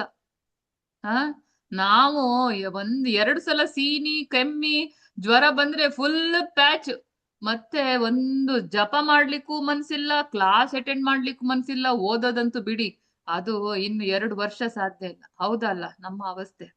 ಆದ್ರೆ ಇವರು ಆ ಮುದಿ ಪ್ರಾಯದಲ್ಲಿ, ಯಾವ ಪ್ರಾಯದಲ್ಲಿ ಎಲ್ರು ರಿಟೈರ್ಮೆಂಟ್ ಅಂತ ಹೇಳಿ ಮನೆಯಲ್ಲೇ ಕುತ್ಕೊಳ್ತಾರ, ಆ ಪ್ರಾಯದಲ್ಲಿ ಫಾರಿನಿಗೆ ಹೊರಟಿದ್ದಾರೆ. ನಾವೆಲ್ಲ ಎಲ್ಲಾದ್ರೂ ಔಟ್ ಆಫ್ ಸ್ಟೇಷನ್ ಹೋಗ್ಬೇಕಾದ್ರೆ, ಫಾರಿನಿಗೆ ಬಿಡಿ, ಎಲ್ಲಾದ್ರೂ ಹೋಗ್ಬೇಕಾದ್ರೆ ಫಸ್ಟಿಗೆ ಯಾರ್ ಮನೆಗೆ ಹೋಗುದು, ಅವ್ರಿಗೆ ಫೋನ್ ಮಾಡ್ತೇವಾ, ಹೋಟೆಲ್ ಬುಕ್ ಮಾಡ್ತೇವಾ, ಏನಾದ್ರೂ ಒಂದು ಅರೇಂಜ್ಮೆಂಟ್ ಇರುತ್ತೆ ನಮ್ದು, ಹೌದಾ ಅಲ್ಲ? ಆದ್ರೆ ಈ ಪ್ರಭುಪಾದರದ್ದು ಅಲ್ಲಿ ಹೋಗಿದ್ದಾರೆ, ಯಾರು ಇಲ್ಲ, ಎಲ್ಲಿ ಹೋಗೋದು ಗೊತ್ತಿಲ್ಲ, ಏನು ಗೊತ್ತಿಲ್ಲ. ಫಸ್ಟ್ ಅವರು ತಮ್ಮ ಶಿಪ್ ಇಂದ ಇಳಿದು ಕೂಡ್ಲೆ ಆ ಕ್ಯಾಪ್ಟನ್ ಪಾಂಡ್ಯನ್ ಅಂತ ಇದ್ದ, ಕ್ಯಾಪ್ಟನ್ ಇದ್ದ, ಅವನಿಗೆ ಹೇಳ್ತಾರೆ, ನೀನೊಂದು ನಂದು ಸೆಟ್ ತಗೊಳ್ಬಿಡಪ್ಪ ಅಂತ. $16 ಎಷ್ಟು ಹೇಳ್ತಾರೆ, ಅವ್ರು $20 ಕೊಡ್ತಾರೆ. ತಗೊಳ್ಳಿ ಸ್ವಾಮೀಜಿ, ನನ್ಗೆ ಚಿಲ್ಲರೆ ಬೇಡ, ತಗೊಂಡು ಹೋಗಿ ಅಂತ. ಅವರಿಗೆ ಪಾಪ ಕಾಣುತ್ತೆ. ಅದು ಮೊದಲ ಅವರ ಭಾಗವತ ವಿತರಣೆ ಶಿಪ್ ಅಲ್ಲೇ. ಆಮೇಲೆ ಹೊರಗಡೆ ಬಂದು ನೋಡ್ತಾರೆ, ಅಟ್ಲೀಸ್ಟ್ ಈ ಭಾರತದಲ್ಲಾದ್ರೂ ಧರ್ಮಾತ್ಮ ಜನರಿದ್ದಾರೆ. ಪ್ರತಿ ಓಣಿ ಗಲ್ಲಿಗಳಲ್ಲೂ ಮುಸ್ಲಿಮ್ರಿರ್ಲಿ ಯಾರು ಇರ್ಲಿ, ರಾಮಕೃಷ್ಣನ ಹೆಸರು ಕೇಳಿದವರೇ. ಅಷ್ಟೊಂದು ಪುಣ್ಯಾತ್ಮ ಜನರಿದ್ದಾರೆ. ಮೊನ್ನೆ ಅಲ್ಲಿ ಪ್ರಯಾಗದಲ್ಲಿ ಕುಂಭಮೇಳ ನಡೆದಾಗ 65 ಕೋಟಿ ಜನರು ಅಲ್ಲಿ ಸ್ನಾನ ಮಾಡ್ಲಿಕ್ಕೆ ಹೋಗಿದ್ದಾರೆ. ಅಂದ್ರೆ ನಮ್ಗೆ ತೋರಿಸುತ್ತೆ 100 ಕೋಟಿಯಲ್ಲಿ 65% ಇನ್ನೂ ಕೂಡ ಧರ್ಮಾತ್ಮರಾಗಿ ಉಳಿದಿದ್ದಾರೆ, ಧರ್ಮವನ್ನು ಕಾಪಾಡ್ಲಿಕ್ಕೆ ಬಯಸ್ತಾರೆ. ಆದ್ರಿಂದ ನಮ್ಮ ಧರ್ಮ ಅಂದ್ರೆ ಏನು, ಸನಾತನ ಧರ್ಮ ಅಂದ್ರೆ ಏನು ಅಂದ್ರೆ ಈ ಭಾಗವತವೇ ಆ ಸನಾತನ ಧರ್ಮ. ಆದ್ರೆ ಅಲ್ಲಿ ಹೋಗಿ ನೋಡಿದ್ರೆ ಧರ್ಮ ಬಿಡಿ, ಅಧರ್ಮ ತಾಂಡವವಾಡ್ತಾ ಇದೆ. ಬೆತ್ತಲೆ ಹುಡುಗರು ನಿಂತ್ಕೊಂಡಾರೆ, ಏನ್ ಮಾಡ್ಬೇಕಂತ ಗೊತ್ತಿಲ್ಲ. ತುಂಬಾ ಆಸ್ತಿ ಪಾಸ್ತಿ ಇದೆ, ಕೆಲಸ ಇಲ್ಲ, ರೋಡಲ್ಲಿ ಬಿದ್ದಿದ್ದಾರೆ, ಅಲ್ಲಲ್ಲಿ ಮಲಗಿದ್ದಾರೆ, ತಿಂಗಳಿಗೊಮ್ಮೆ ಸ್ನಾನ ಮಾಡ್ತಾರೆ, ಕೂದೆಲ್ಲ ಬಿಟ್ಟಿದ್ದಾರೆ, ಗಡ್ಡ ಎಲ್ಲ ಬಿಟ್ಟಿದ್ದಾರೆ. ಅವರು ಸಿಗರೇಟು, ಹುಡುಗಿ, ಜೂಜಾಟ, ಏನೆಲ್ಲ ಇದೆ. ರಾಮಕೃಷ್ಣನ ಹೆಸರು ಗೊತ್ತಿಲ್ಲ, ಭಗವದ್ಗೀತೆ ಭಾಗವತ ಕೇಳೂ ಇಲ್ಲ, ಸಾಧು ಸಂಗನೂ ಮಾಡೇ ಇಲ್ಲ, ಏನು ಗೊತ್ತಿಲ್ಲ ಅವರಿಗೆ. ಅಂತಹ ಜನರನ್ನು ನೋಡಿ ಇವರಿಗೆ ಯಾವ ಒಂದು ಧೈರ್ಯ ಬಂತು ನೋಡಿ. ಆಗತ್ತಾ ಅಂತ ಜನರಿಗೆ ಈ ಭಾಗವತ ಪ್ರಚಾರ ಮಾಡೋದು? ಅಷ್ಟೊಂದು ಕಷ್ಟದ ಒಂದು ಸಿಚುವೇಶನ್ ಅಲ್ಲಿ. ಈಗ ನಾನ್ ನಿಮ್ಗೆಲ್ಲ ಹೇಳಿದ್ರೆ ಹೋಗಿ 10 ಜನರಿಗೆ ಅಟ್ಲೀಸ್ಟ್ ಭಾಗವತದ ಬಗ್ಗೆ ಹೇಳಿ ಅಂತ ಹೇಳಿದ್ರೆ ಅಟ್ಲೀಸ್ಟ್ ಸಾಧ್ಯ, ಆದ್ರೆ ನಿಮ್ಗೆ ಮಾಡ್ಲಿಕ್ಕೆ ನಾಚಿಕೆ, ಹಾಗೆ ಹೀಗೆ ಅಂತ ರೀಸನ್. ಅಲ್ಲಿ ಅಸಾಧ್ಯವಾದಂತಹ ಕಂಡೀಷನ್, ಆ ಅಸಾಧ್ಯವಾದಂತ ಕಂಡೀಷನ್ ಆಗ ಮಾತ್ರ ಅಲ್ಲ, ಈಗಲೂ ಇದೆ, ಮುಂದೆನೂ ಇರುತ್ತೆ. ಯಾವಾಗ್ಲೂ ಈ ಪ್ರಚಾರ ಅಂತ ಹೇಳೋದು ತುಂಬಾ ಕಷ್ಟದ ವಿಷಯ. ಈಗ್ಲೂ ಹೇಳಿದ್ರೆ ನನ್ಗೆ ಟೈಮ್ ಇಲ್ಲ, ಫೋನ್ ನೋಡ್ಲಿಕ್ಕೆ ಭರ್ಪೂರ್ ಟೈಮ್ ಇದೆ, ಫೇಸ್ಬುಕ್, ಇನ್ಸ್ಟಾಗ್ರಾಮ್ಗೆ, ಯೂಟ್ಯೂಬ್ಗೆ ದಿನದಲ್ಲಿ 4-5 ಗಂಟೆಗೂ ಟೈಮ್ ಇದೆ. ಭಾಗವತ ಓದಿ ಕ್ಲಾಸಿಗೆ ಜಾಯ್ನ್ ಆಗಿ 4 ಸೆಕೆಂಡು ಟೈಮ್ ಇಲ್ಲ. ಭಾಗವತ ತಗೊಳ್ಳಿ ಅದಕ್ಕೊಂದಿಷ್ಟು ರೀಸನ್. ಆದ್ರೆ ಅಂತಹ ಜನರು, ಈ ಸನಾತನ ಗೋಸ್ವಾಮಿ ಹೇಳ್ತಾರೆ, ಅಸಾಧು ಸಾಧು ತೋದ ಅಂತ. ಅಸಾಧುವನ್ನೂ ಕೂಡ ಸಾಧು ಮಾಡುವಂತಹ ಕೆಪಾಸಿಟಿ ಇರುವಂತಹದ್ದು ಈ ಶ್ರೀಮದ್ ಭಾಗವತಂಗೆ. ಅಲ್ಲಿ ನೋಡಿ, ಹೋಗಿ ಟಾಮ್ಸ್ಕಿನ್ ಸ್ಕ್ವೇರ್ ಪಾರ್ಕ್ ಅಲ್ಲಿ ಪ್ರಭುಪಾದರು ಹರೇ ಕೃಷ್ಣ ಮಹಾಮಂತ್ರ ಜಪ ಮಾಡ್ತಾರೆ. ಅವರ ಮ್ಯೂಸಿಕ್ಗೆ ಅಟ್ರಾಕ್ಟ್ ಆಗಿ ತುಂಬಾ ಜನ ಬರ್ತಾರೆ. ಅವರನ್ನೆಲ್ಲ ನೆಕ್ಸ್ಟ್ ಡೇ ಕುತ್ಕೊಳಿಸಿ ಭಾಗವತದ ಕತೆ ಹೇಳಲಿಕ್ಕೆ ಸ್ಟಾರ್ಟ್ ಮಾಡ್ತಾರೆ. ಅಸಾಧುಗಳನ್ನು ಸಾಧು ಮಾಡುವ ಪ್ರೋಸೆಸ್ ಸ್ಟಾರ್ಟ್ ಆಗುತ್ತೆ. 1 ವರ್ಷದಲ್ಲಿ 600 ಭಾಗವತವು ಖಾಲಿ ಆಗುತ್ತೆ. 1 ವರ್ಷ ಅವರು ತಮ್ಮ ಜೀವನವನ್ನು ಆ ಭಾಗವತ ಮಾರಿಯೇ ಮಾರಿರ್ತಾರೆ, ಜೀವನ ನಡೆಸಿರ್ತಾರೆ. ಆಮೇಲೆ ನೆಕ್ಸ್ಟ್ ಎಡಿಷನ್ ಬಂತು, 2 ವರ್ಷ ಆದ್ಮೇಲೆ ಭಗವದ್ಗೀತೆ ಬರೆದ್ರು. ಆಮೇಲೆ ಬೇರೆ ಬೇರೆ ಕತೆ ಇದೆ. ಅಷ್ಟರಲ್ಲಿ ಈ ಅಸಾಧುಗಳಾಗಿದ್ದಂತಹ ಜನರು ಎಷ್ಟೊಂದು ದೊಡ್ಡ ದೊಡ್ಡ ವೈಷ್ಣವರಾದ್ರು, ಅಷ್ಟು ಕೆಪಾಸಿಟಿ ಇದೆ. ಈ ಭಾಗವತಕ್ಕೆ. ಈಗ ನಾವು ಹೇಳ್ತೇವೆ, ಅಯ್ಯೋ ನನ್ ಗಂಡ ಭಕ್ತಿಯಲ್ಲಿ ಇಲ್ಲಪ್ಪ, ನನ್ ಮಕ್ಕಳು ಫಾಲೋ ಮಾಡಲ್ಲಪ್ಪ, ನನ್ನ ಅಪ್ಪ ಅಮ್ಮ ಹಾಗೆ ಮಾಡ್ತಾರಪ್ಪ, ಅವ್ರು ಹೀಗೆ ಇವ್ರು ಹಾಗೆ. ಯಾಕೆ ಹಾಗೆ ಅಂದ್ರೆ ಭಾಗವತ ಇಲ್ಲ, ಕೃಷ್ಣ ಇಲ್ಲ ಅವರ ಹತ್ರ. ಭಕ್ತಿಯ ಮೂಲ ಸ್ಥಾನವೇ ಭಾಗವತ. ಭಾಗವತ ಭಗವಂತ ಆ ಕಡೆ ಈ ಕಡೆ ಇದ್ರೆ ಮಧ್ಯದಲ್ಲಿ ಬರುವುದು ಭಕ್ತಿ ಮತ್ತೆ ಭಕ್ತ, ಎಲ್ಲ ಇಂಟರ್ಲಿಂಕ್ಡ್. ಹೌದಾ ಅಲ್ಲ? ಹಾಗೆ ಭಕ್ತಿ ಬರೋದೇ ಒಂದು ಕತೆ ಇದೆ ಭಾಗವತ ಲೀಲಾ ಇದ್ರಲ್ಲಿ, ಅದ್ರಲ್ಲಿ ಬರುತ್ತೆ, ಭಕ್ತಿ ದೇವಿ ಕೇವಲ ಭಾಗವತ ಇದ್ದಲ್ಲಿ ಬರೋದು. ಲಾಸ್ಟ್ ಒಂದು ಶ್ಲೋಕ ಇದೆ 12ನೇ ಸ್ಕಂದದಲ್ಲಿ, ಭಕ್ತಿ ಜ್ಞಾನ ವೈರಾಗ್ಯ ಸಹಿತಂ. ಭಕ್ತಿಯ ಇಬ್ಬರು ಮಕ್ಕಳು, ಜ್ಞಾನ ಮತ್ತೆ ವೈರಾಗ್ಯ. ಈ ಭಾಗವತದಲ್ಲಿ ಭರ್ಪೂರಾಗಿ ತುಂಬಿಕೊಂಡಿದೆ ಭಕ್ತಿ ಜ್ಞಾನ ವೈರಾಗ್ಯ ಸಮೇತ. ಈಗ ನೀವ್ ಇಲ್ಲಿ ನೋಡ್ತಿದ್ದೀರಾ, ಗೌಡಿಯ ಮಠದ ಒಂದು ಲೋಗೋ. ಈ ನಮ್ಮ ಭಕ್ತಿ ಸಿದ್ಧಾಂತ ಸರಸ್ವತಿ ಠಾಕೂರ್ ಅವರಿಗೂ ಎಷ್ಟು ಒಂದು ಈ ಬುಕ್ ಪ್ರಿಂಟಿಂಗಿಗೆ ಅವ್ರ ಇಂಪಾರ್ಟೆನ್ಸ್ ಕೊಟ್ಟಿದ್ದಾರೆ ಅಂದ್ರೆ, ಅವರ ಲೋಗೋದಲ್ಲೂ ಕೂಡ ಐಕಾನ್ ಅಂತ ಏನಿದೆ ಅದ್ರಲ್ಲೂ ಕೂಡ ಪ್ರಿಂಟಿಂಗ್ ಪ್ರೆಸ್ ಮೆಷಿನ್ ಅನ್ನು ಹಾಕಿದ್ದಾರೆ ನೋಡಿ ಇಲ್ಲಿ. ನೋಡಿ, ಇದ್ರಲ್ಲಿ 2 ಪಾರ್ಟ್ ಇದೆ, ಪಟ ಪಟ ಹೇಳ್ತೇನೆ, ಟೈಮ್ ಆಗ್ಲಿಕ್ಕಾಯ್ತು. ವೈದಿಕ ಭಕ್ತಿ ಅಲ್ಲಿ ಭಗವಂತನನ್ನು ಪಡೆಯೋದು, ಮತ್ತೆ ರಾಗಾನುಗ ಭಕ್ತಿ. ನಾವು ಇಸ್ಕಾನ್ ಅಲ್ಲಿ ಫಾಲೋ ಮಾಡೋದು ಮೇನ್ ರಾಗಾನುಗ ಭಕ್ತಿ. ಆದ್ರೆ ಪ್ರಭುಪಾದರು ಹೇಳ್ತಾರೆ ಈ ಎರಡೂ ಕೂಡ ಪ್ಯಾರಲಲ್ಲಿ ಇರ್ಬೇಕು. ಈ ಮೂರ್ತಿ ಪೂಜೆನೂ ಬೇಕು. ಆ ಮೂರ್ತಿ ಪೂಜೆ ಮಾಡ್ಲಿಕ್ಕೆ ಸ್ವಲ್ಪ ರೂಲ್ಸ್ ಇದೆ. ಆ ರೂಲ್ಸೇ ಪಂಚರಾತ್ರ. ನಾವು ಫಾಲೋ ಮಾಡ್ತಿದ್ದೇವೆ ನಾರದ ಪಂಚರಾತ್ರ ಸೂತ್ರ. ಅದರಲ್ಲಿ ಅರ್ಚನಂ ವಂದನಂ, ನಾವು ಹೇಗೆ ಅರ್ಚನೆ ಮಾಡ್ಬೇಕು, ಹೇಗೆ ನಾವು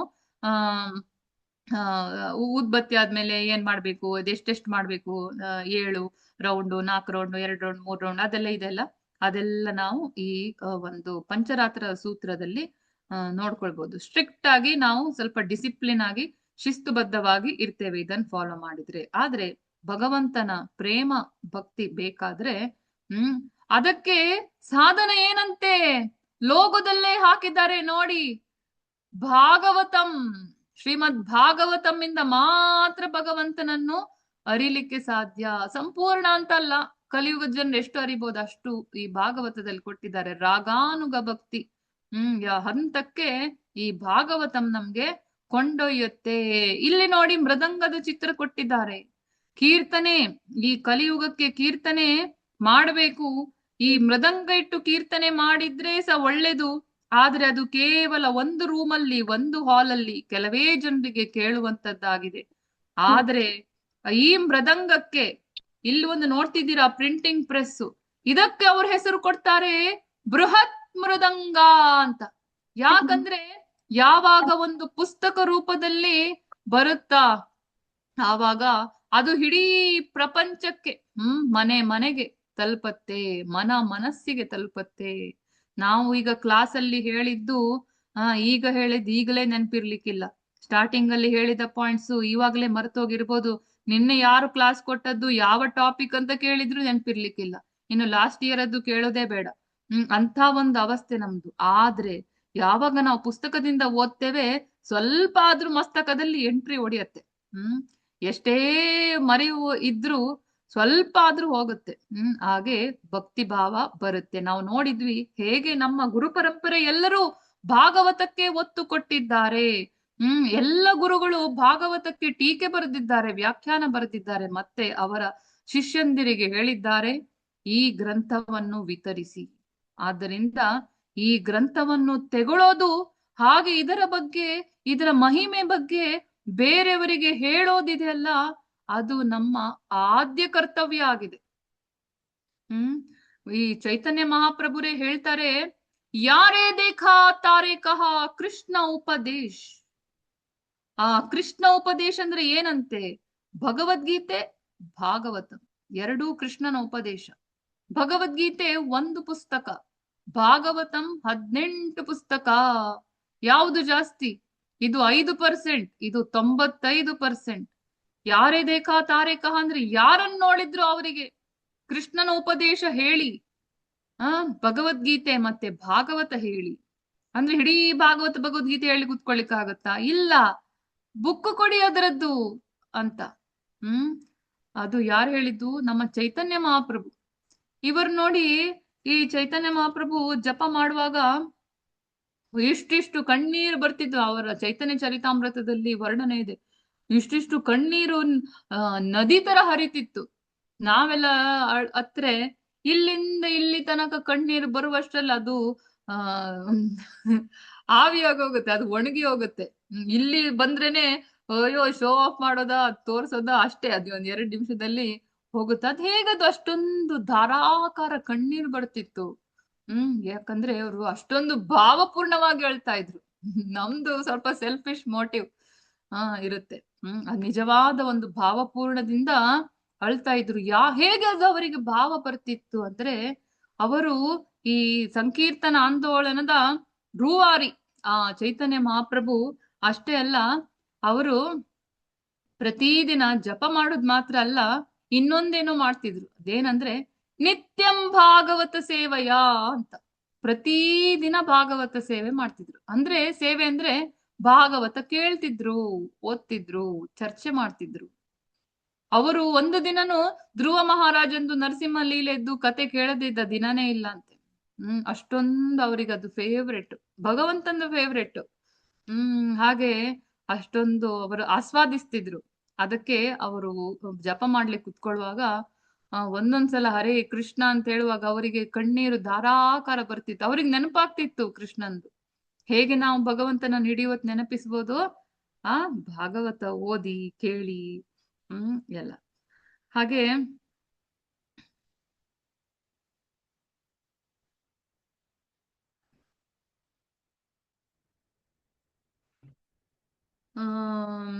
ಇಲ್ಲಿ ನೋಡಿ, ನಿಗಮ ಕಲ್ಪತರೋರ್ ಗಲಿತಂ ಫಲಂ ಕಲ್ಪತರು.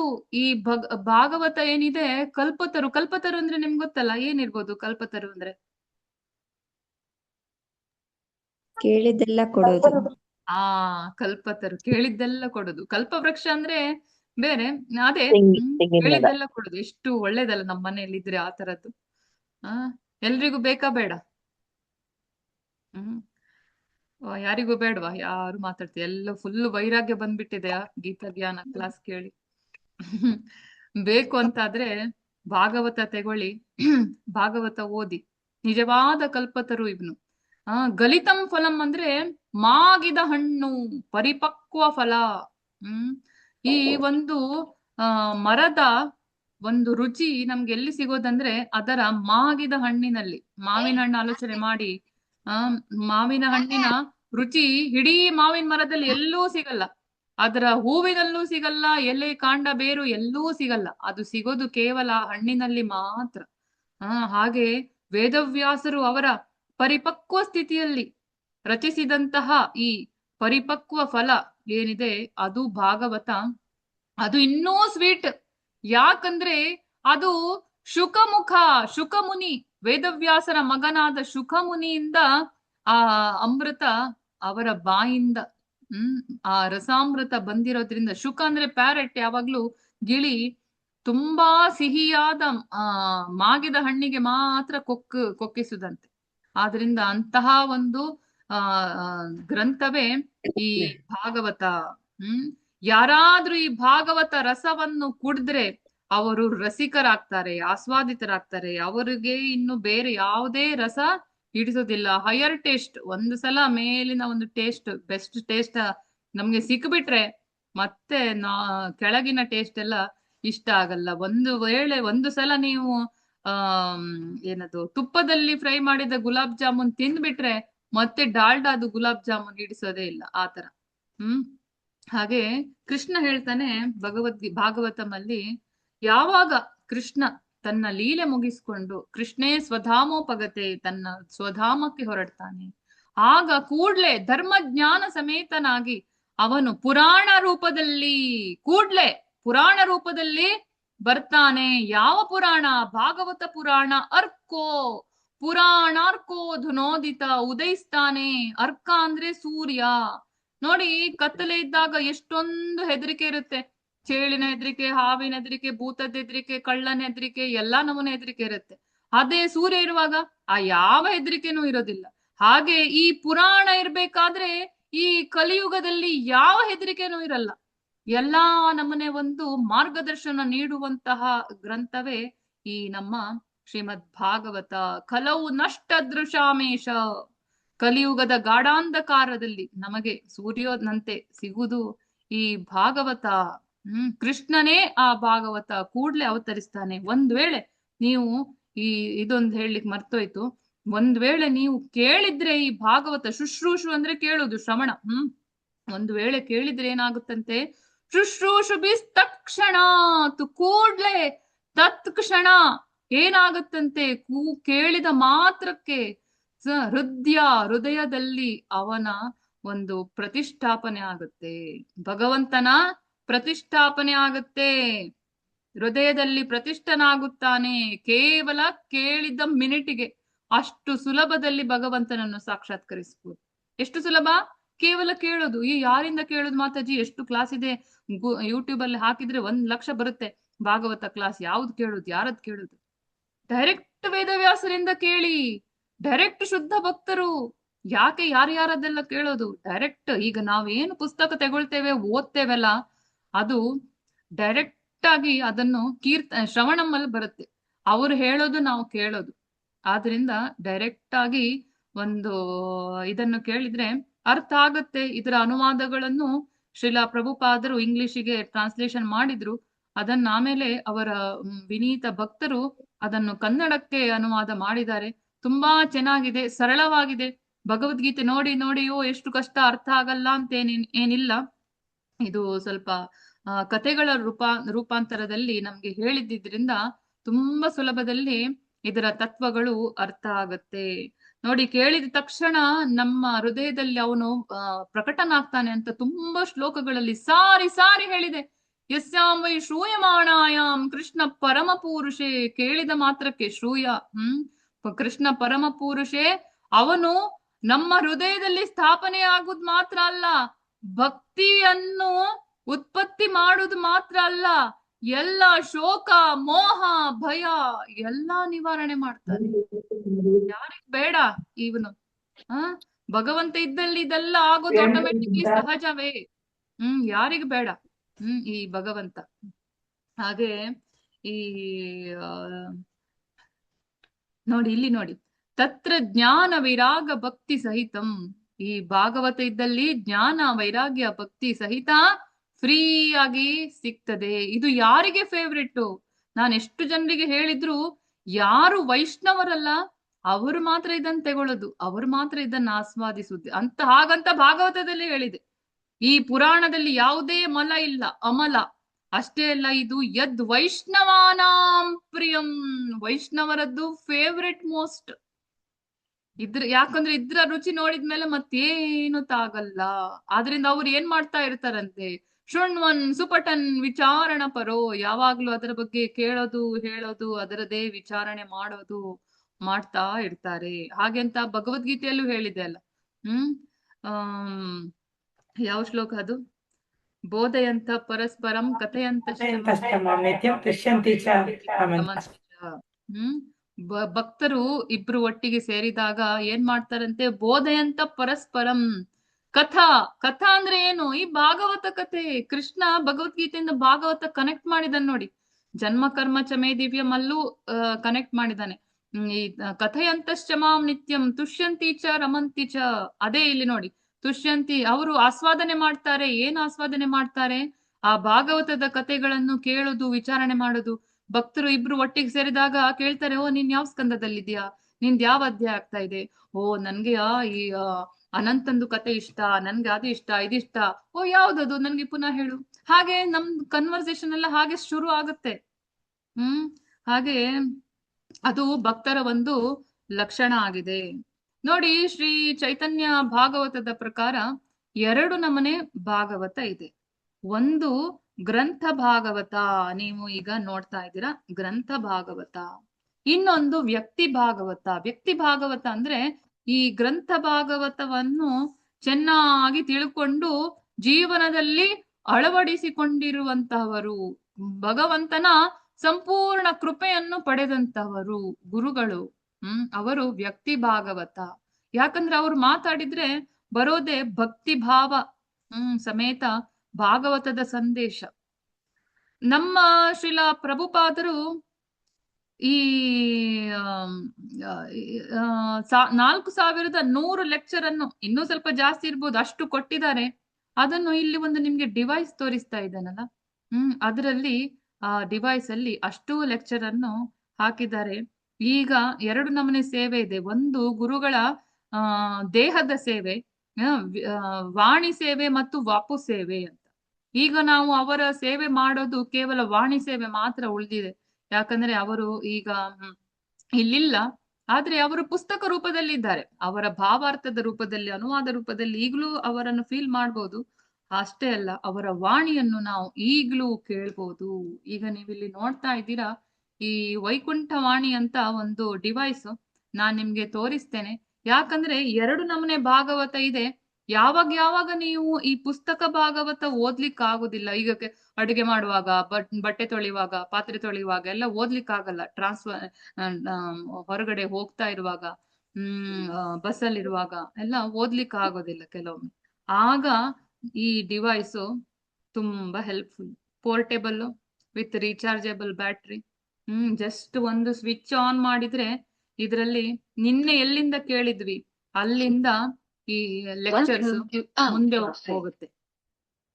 His body will be finished and he will have to accept another body. ನಾನು ಇವಾಗ ಇಲ್ಲಿ ಪಾಸ್ ಮಾಡಿದ್ರೆ ಸ್ವಲ್ಪ ಹೊತ್ತಲ್ಲಿ ಅನ್ಪಾಸು ಮಾಡ್ಬೋದು, ಅಥವಾ ಹೀಗೇನೆ ಆಫ್ ಮಾಡಿದ್ರೆ ನಾಳೆ ಇಲ್ಲಿಂದಲೇ ಮುಂದೆ ಹೋಗುತ್ತೆ. ಎಷ್ಟೋ ಜನರು ಯೂಟ್ಯೂಬ್ ಇಂದ ಅಲ್ಲಿ ಇಲ್ಲಿ ಎಲ್ಲ ನೋಡ್ತೀರಾ, ಕಂಟಿನ್ಯೂಟಿ ಇರೋದಿಲ್ಲ. ಒಂದು ಶ್ಲೋಕ ಆದ್ಮೇಲೆ ಯಾವ ಶ್ಲೋಕ ನಿನ್ನೆ ಕೇಳಿದ್ ಇವತ್ತು ಕೇಳಿದ್ ಕಂಟಿನ್ಯೂಟಿ ಇರೋದಿಲ್ಲ. ಇದರಲ್ಲಿ 2200 ಗಂಟೆ ಪ್ರಭುಪಾದರ ಲೆಕ್ಚರ್ ಅನ್ನು ಹಾಕಿದ್ರಿಂದ ಕಂಟಿನ್ಯೂಸ್ ಆಗಿ 1ನೇ ಶ್ಲೋಕ ಆದ್ಮೇಲೆ ಭಗವದ್ಗೀತೆ, 2ನೇ ಶ್ಲೋಕ, 3ನೇ ಶ್ಲೋಕ, 4ನೇ ಶ್ಲೋಕ, ನೆಕ್ಸ್ಟ್ ಅಧ್ಯಾಯ ಎಲ್ಲ ಬರುತ್ತೆ. ಆಮೇಲೆ ಭಾಗವತನೂ ಇದೆ. ಎಷ್ಟೆಲ್ಲ ಲೆಕ್ಚರ್ ಕೊಟ್ಟಿದ್ದಾರೆ ಅಷ್ಟು. ಆಮೇಲೆ ಚೈತನ್ಯ ಚರಿತಾಮೃತ ಇದೆ, ಮತ್ತೆ ಇನಿಷಿಯೇಷನ್ ಲೆಕ್ಚರ್ಸ್ ಇದೆ, ಮತ್ತೆ ಕೀರ್ತನೆಗಳೆಲ್ಲ ಇದೆ. 100 ಹಿಂದಿ ಲೆಕ್ಚರ್ ಇದೆ. ಅವರು ಜಾಸ್ತಿಯಾಗಿ ಕೊಟ್ಟಿದ್ದು ಇಂಗ್ಲಿಷ್ ಅಲ್ಲೇ, ಕನ್ನಡದಲ್ಲಿ ಕೊಟ್ಟಿಲ್ಲ. ಆದ್ರಿಂದ ನೀವೆಲ್ಲ ಕೇಳ್ಬೋದು ಕನ್ನಡದಲ್ಲಿ ಇಲ್ವಾ ಅಂತ. ಕನ್ನಡದಲ್ಲಿ ಇಲ್ಲ. ಆದ್ರೂ ಕೂಡ ಭಕ್ತರು ತುಂಬಾ ಜನರು ರಿಕ್ವೆಸ್ಟ್ ಮಾಡಿದ್ದಾರೆ ಕನ್ನಡದಲ್ಲೂ ಮಾಡಿ ಅಂತ. ಅದಕ್ಕೆ ನಾವು ಪ್ರಯಾಸ ಮಾಡ್ತಿದ್ದೇವೆ ಕನ್ನಡಕ್ಕೆ ಅನುವಾದ ಮಾಡುದು. ಪ್ರಭುಪಾದರ ವಾಣಿ ಅದನ್ನು ಪ್ರತಿ ಒಂದೊಂದು ಸೆಂಟೆನ್ಸ್ ಕನ್ನಡಕ್ಕೆ ಅನುವಾದ ಮಾಡುವಂಥದ್ದು. ಅದು 4000 ಎಲ್ಲ ಆಗಲ್ಲ, 500-600 ಮ್ಯಾಕ್ಸಿಮಮ್ ಮಾಡಿ ಕೊಡ್ಬೋದಷ್ಟೇ. ಇದರ ಜೊತೆಗೆ ಈಗ ನೋಡಿ, ಇದ್ರಲ್ಲಿ 4100 ಲೆಕ್ಚರ್ ಇದೆಲ್ಲ. ಇದು ಮಾಡಿದ್ರೆ ನೆಕ್ಸ್ಟ್, ಇದು ಮಾಡಿದ್ರೆ ಪ್ರೀವಿಯಸ್ ಬರುತ್ತೆ. ಈಗ ಇದನ್ನು ಸ್ವಲ್ಪ ಹೀಗೆ ಪ್ರೆಸ್ ಮಾಡ್ತಾ ಹೋದ್ರೆ 10 ಸೆಕೆಂಡ್ ಮುಂದೆ ಹೋಗುತ್ತೆ. 10 ಸೆಕೆಂಡ್ ಫಾಸ್ಟ್ ಫಾರ್ವರ್ಡ್, ಮತ್ತೆ ಹಿಂದೆ ಸ್ವಲ್ಪ ಸ್ಲೋ ಮಾಡ್ಬೇಕಾದ್ರೆ ಅದು ಇದೆ. ಇಲ್ಲಿ ವಾಲ್ಯೂಮ್ ಬಟನ್ ಇದೆ. ಇದು ಲೌಡ್ ಸ್ಪೀಕರ್ ಡಿವೈಸ್, ಗಟ್ಟಿ ಕೇಳುತ್ತೆ. ಬೇಕಾದ್ರೆ ಸಣ್ಣದು ಮಾಡ್ಬೋದು. ಈ ಬ್ಯಾಟ್ರಿಗೆ ಒಂದು ಕೇಬಲ್ ಕೊಟ್ಟಿರ್ತಾರೆ ಫ್ರೀ, ಇದರ ಜೊತೆನೆ ಬಂದಿರುತ್ತೆ. ಫೋನ್ ಚಾರ್ಜ್ ಮಾಡಿದಾಗೆ ವಾರಕ್ಕೊಮ್ಮೆ ಚಾರ್ಜ್ ಮಾಡಿದ್ರೆ ಆಯ್ತು. ಇದರ ಜೊತೆಗೆ ಈ 4 ಬುಕ್ ಫ್ರೀ. ಆ 4100 ಲೆಕ್ಚರ್ ಇದೆ ಅಲ್ಲ, ಅದರ ಇಂಡೆಕ್ಸ್ ಬುಕ್, ಯಾವ ನಂಬರ್ ಅಲ್ಲಿ ಯಾವ ಲೆಕ್ಚರ್ ಇದೆ ಅಂತ ಹೇಳಿ ಇಂಡೆಕ್ಸ್ ಬುಕ್ ಇದು. ಈಗ ನಿಮ್ಗೆ ಸ್ಪೆಸಿಫಿಕ್ ಆಗಿ 10ನೇ ಸ್ಕಂದದ 2ನೇ ಅಧ್ಯಾಯದ 4ನೇ ಶ್ಲೋಕ ಅಂತ ಹೇಳ್ಬೇಕಾದ್ರೆ ಇಲ್ಲಿ ಹುಡುಕಿದ್ರೆ ನಿಮ್ಗೆ ಇಲ್ಲಿ ನಂಬರ್ ಸಿಗುತ್ತೆ. ಆ ನಂಬರ್ ಅನ್ನು ಇಲ್ಲಿ ಹಾಕಿದ್ರೆ ಆ ನಂಬರಿನ ಲೆಕ್ಚರು ಪ್ಲೇ ಆಗುತ್ತೆ. ಇದು ಇಂಡೆಕ್ಸ್ ಬುಕ್, ಇದು ಫ್ರೀ. ಆಮೇಲೆ ಪ್ರಭುಪಾದ್ರ ಇದು ನೋಡಿ, ಒಳ್ಳೆ ಬುಕ್. ಪ್ರಚಾರ ಅಂದ್ರೆ ಪುಸ್ತಕ ವಿತರಣೆ. ಇದನ್ನು ನಾನು ಕನ್ನಡಕ್ಕೆ ಟ್ರಾನ್ಸ್ಲೇಟ್ ಮಾಡ್ತಾ ಇದ್ದೇನೆ. ಇನ್ನು 1-1.5 ವರ್ಷ ಆಗ್ಬೋದು ಫುಲ್ ಟ್ರಾನ್ಸ್ಲೇಟ್ ಆಗಿ ಪ್ರಿಂಟ್ ಆಗಿ ಬರ್ಲಿಕ್ಕೆ. ಸೊ ಪ್ರಚಾರ ಅಂದ್ರೆ ಪುಸ್ತಕ ವಿತರಣೆ ಅಂತ ಪ್ರಭುಪಾದರು ಬೇರೆ ಬೇರೆ ಕಡೆ ಲೆಕ್ಚರ್ ಅಲ್ಲಿ, ಲೆಟರ್ ಅಲ್ಲಿ ಎಲ್ಲ ಕೊಟ್ಟಂತಹ ಈ ಒಂದು ಟಾಪಿಕ್ ನ ಬಗ್ಗೆ ಕೊಟ್ಟಂತಹ ಲೆಕ್ಚರ್ ಇಂದ ಒಂದೊಂದು ಪಾರ್ಟ್, ಒಂದು 10 ಲೈನ್ ಇದೆ ಒಂದೊಂದು ಪೇಜ್ ಅಲ್ಲಿ. ಕೋಟ್ಸ್ ಅಂತ ಹೇಳ್ತಾರಲ್ಲ ಅದು. ಮತ್ತೆ ಯು ಮಸ್ಟ್ ರೀಡ್ ಅಂತ, ನೀವು ಓದ್ಲೇಬೇಕು. ಯಾಕೆ? ಅಷ್ಟೊಂದು ಗುರು ಪರಂಪರೆಯವರು ಎಲ್ಲರೂ ಬರ್ದಿದ್ದಾರೆ. ನಮ್ಮ ಕರ್ತವ್ಯ ಏನು? ಅದನ್ನು ಓದೋದು. ಹಾಗೆ ಯು ಮಸ್ಟ್ ರೀಡ್ ಅಂತ ಒಂದು ಪುಸ್ತಕ ಇದೆ. ಓದಿದ್ರೆ ನಿಮ್ಗೆ ಇದು ಕೋಟ್ಸೆ, ಓದ್ಲಿಕ್ಕೆ ಜೋರ್ ಇನ್ಸ್ಪಿರೇಷನ್ ಸಿಗುತ್ತೆ. ಪ್ರೋತ್ಸಾಹ ಸಿಗುತ್ತೆ. ಆಮೇಲೆ ಇದು ನಮ್ದು ಫೇವ್ರೆಟ್. ಇದೇನಂದ್ರೆ ಹೇಗೆ ಭಾಗವತವನ್ನು ವಿತರಣೆ ಮಾಡ್ಬೋದು ಅಂತ ಹೇಳಿ 108 ಐಡಿಯಾ, 108 ಐಡಿಯಾಸ್ ಹೇಗೆ ಭಾಗವತ ವಿತರಣೆ ಹೇಗೆಲ್ಲ ಮಾಡ್ಬೋದು. ಮತ್ತೆ ಜನರು ಸೇಮ್ ಕ್ವಶನ್ ಕೇಳ್ತಾರೆ, ಭಾಗವತ ಅಂದ್ರೆ ಏನು, ಭಗವದ್ಗೀತೆ ಅಂದ್ರೆ ಏನು, ನಂತರ ಭಗವದ್ಗೀತೆ ಇದೆ ಹಾಗೆಲ್ಲ, ನನ್ಗೆ ಬೇಡ, ನನ್ಗೆ ಟೈಮ್ ಇಲ್ಲ, ಜಾಗ ಇಲ್ಲ, ಹಣ ಜಾಸ್ತಿ, ಅದು ಇದು ಅಂತ ಒಂದಿಷ್ಟು ರೀಸನ್ ಕೊಡ್ತಾರೆ. Frequently asked questions FAQs of Bhagavatam while distributing Bhagavatam 91 question ಇದೆ. ಅದಕ್ಕೆ ವಿತ್ ಆನ್ಸರ್, ಹೀಗೆ ಕೇಳಿದ್ರೆ ಹೀಗೆ ಹೇಳ್ಬೋದು, ಹೀಗಂದ್ರೆ ಹೀಗೆ ಹೇಳ್ಬೋದು ಅಂತ ಸಣ್ಣದು ಕ್ವಶನ್ ಆನ್ಸರ್ ಅಲ್ಲಿ ನಾವೆಲ್ಲ ವಿತರಣೆ ಮಾಡುವಾಗ ಬಂದಂತಹ ಫ್ರೀಕ್ವೆಂಟ್ಲಿ ಬಂದಂತಹ ಕ್ವಶನ್ಗೆ ಆನ್ಸರ್ ಸಮೇತ ಇದರಲ್ಲಿ ಕೊಟ್ಟಿದ್ದಾರೆ. ನಿಮ್ಗೆ ಈಸಿ ಆಗ್ಲಿಕ್ಕೆ, ಯಾಕಂದ್ರೆ ಪುಸ್ತಕ ವಿತರಣೆ ಇದರ ಬಗ್ಗೆ ಮಾತಾಡೋದೇ ನಮ್ಮ ಒಂದು ಮೇನ್ ಆದೇಶ, ಇನ್ಸ್ಟ್ರಕ್ಷನ್, ನಮ್ಮ ಇಡೀ ಗುರು ಪರಂಪರೆದ್ದು.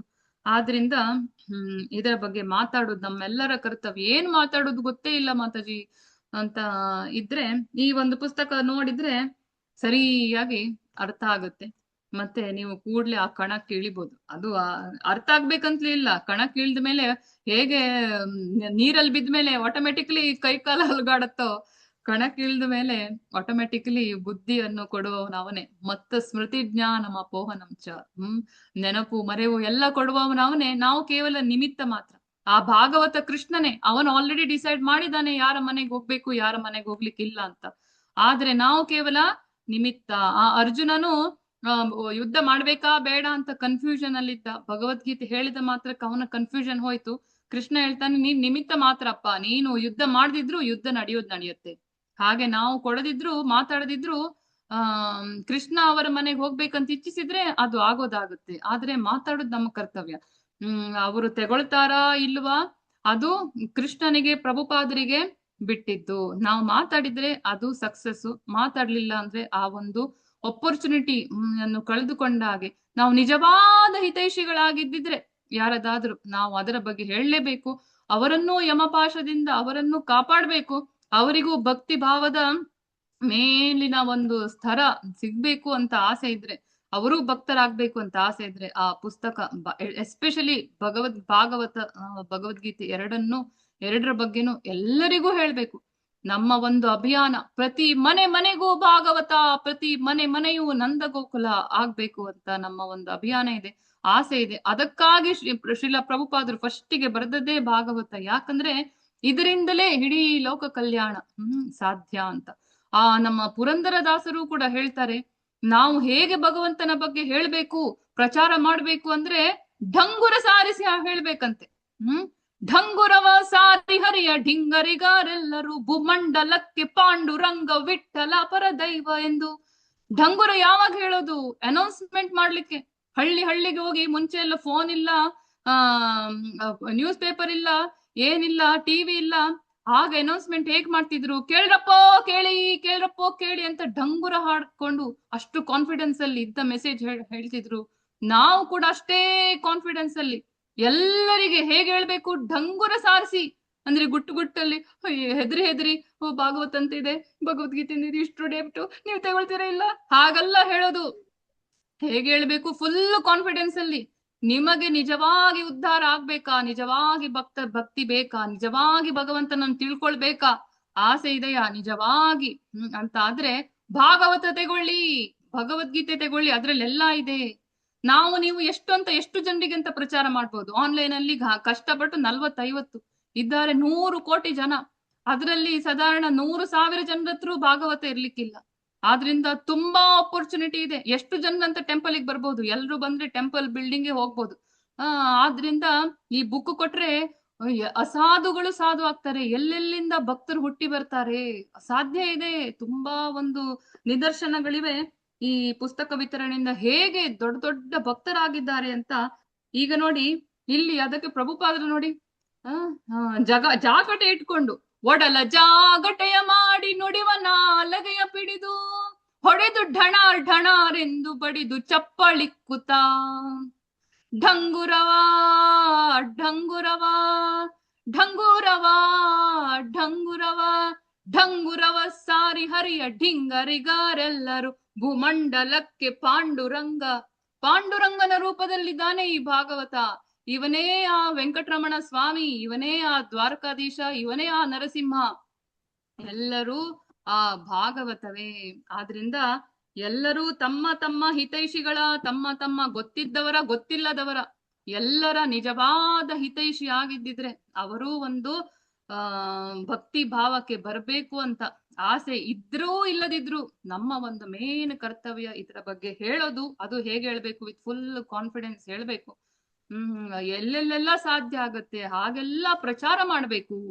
ನಾವು ನಮ್ಮ DP ಏನಿದೆ ನೋಡಿ, ಈ ಭಗವದ್ಗೀತೆಯ ಮೊದಲ ಸಂದೇಶವೇ 2ನೇ ಅಧ್ಯಾಯದಲ್ಲೇ ಬರುತ್ತೆ.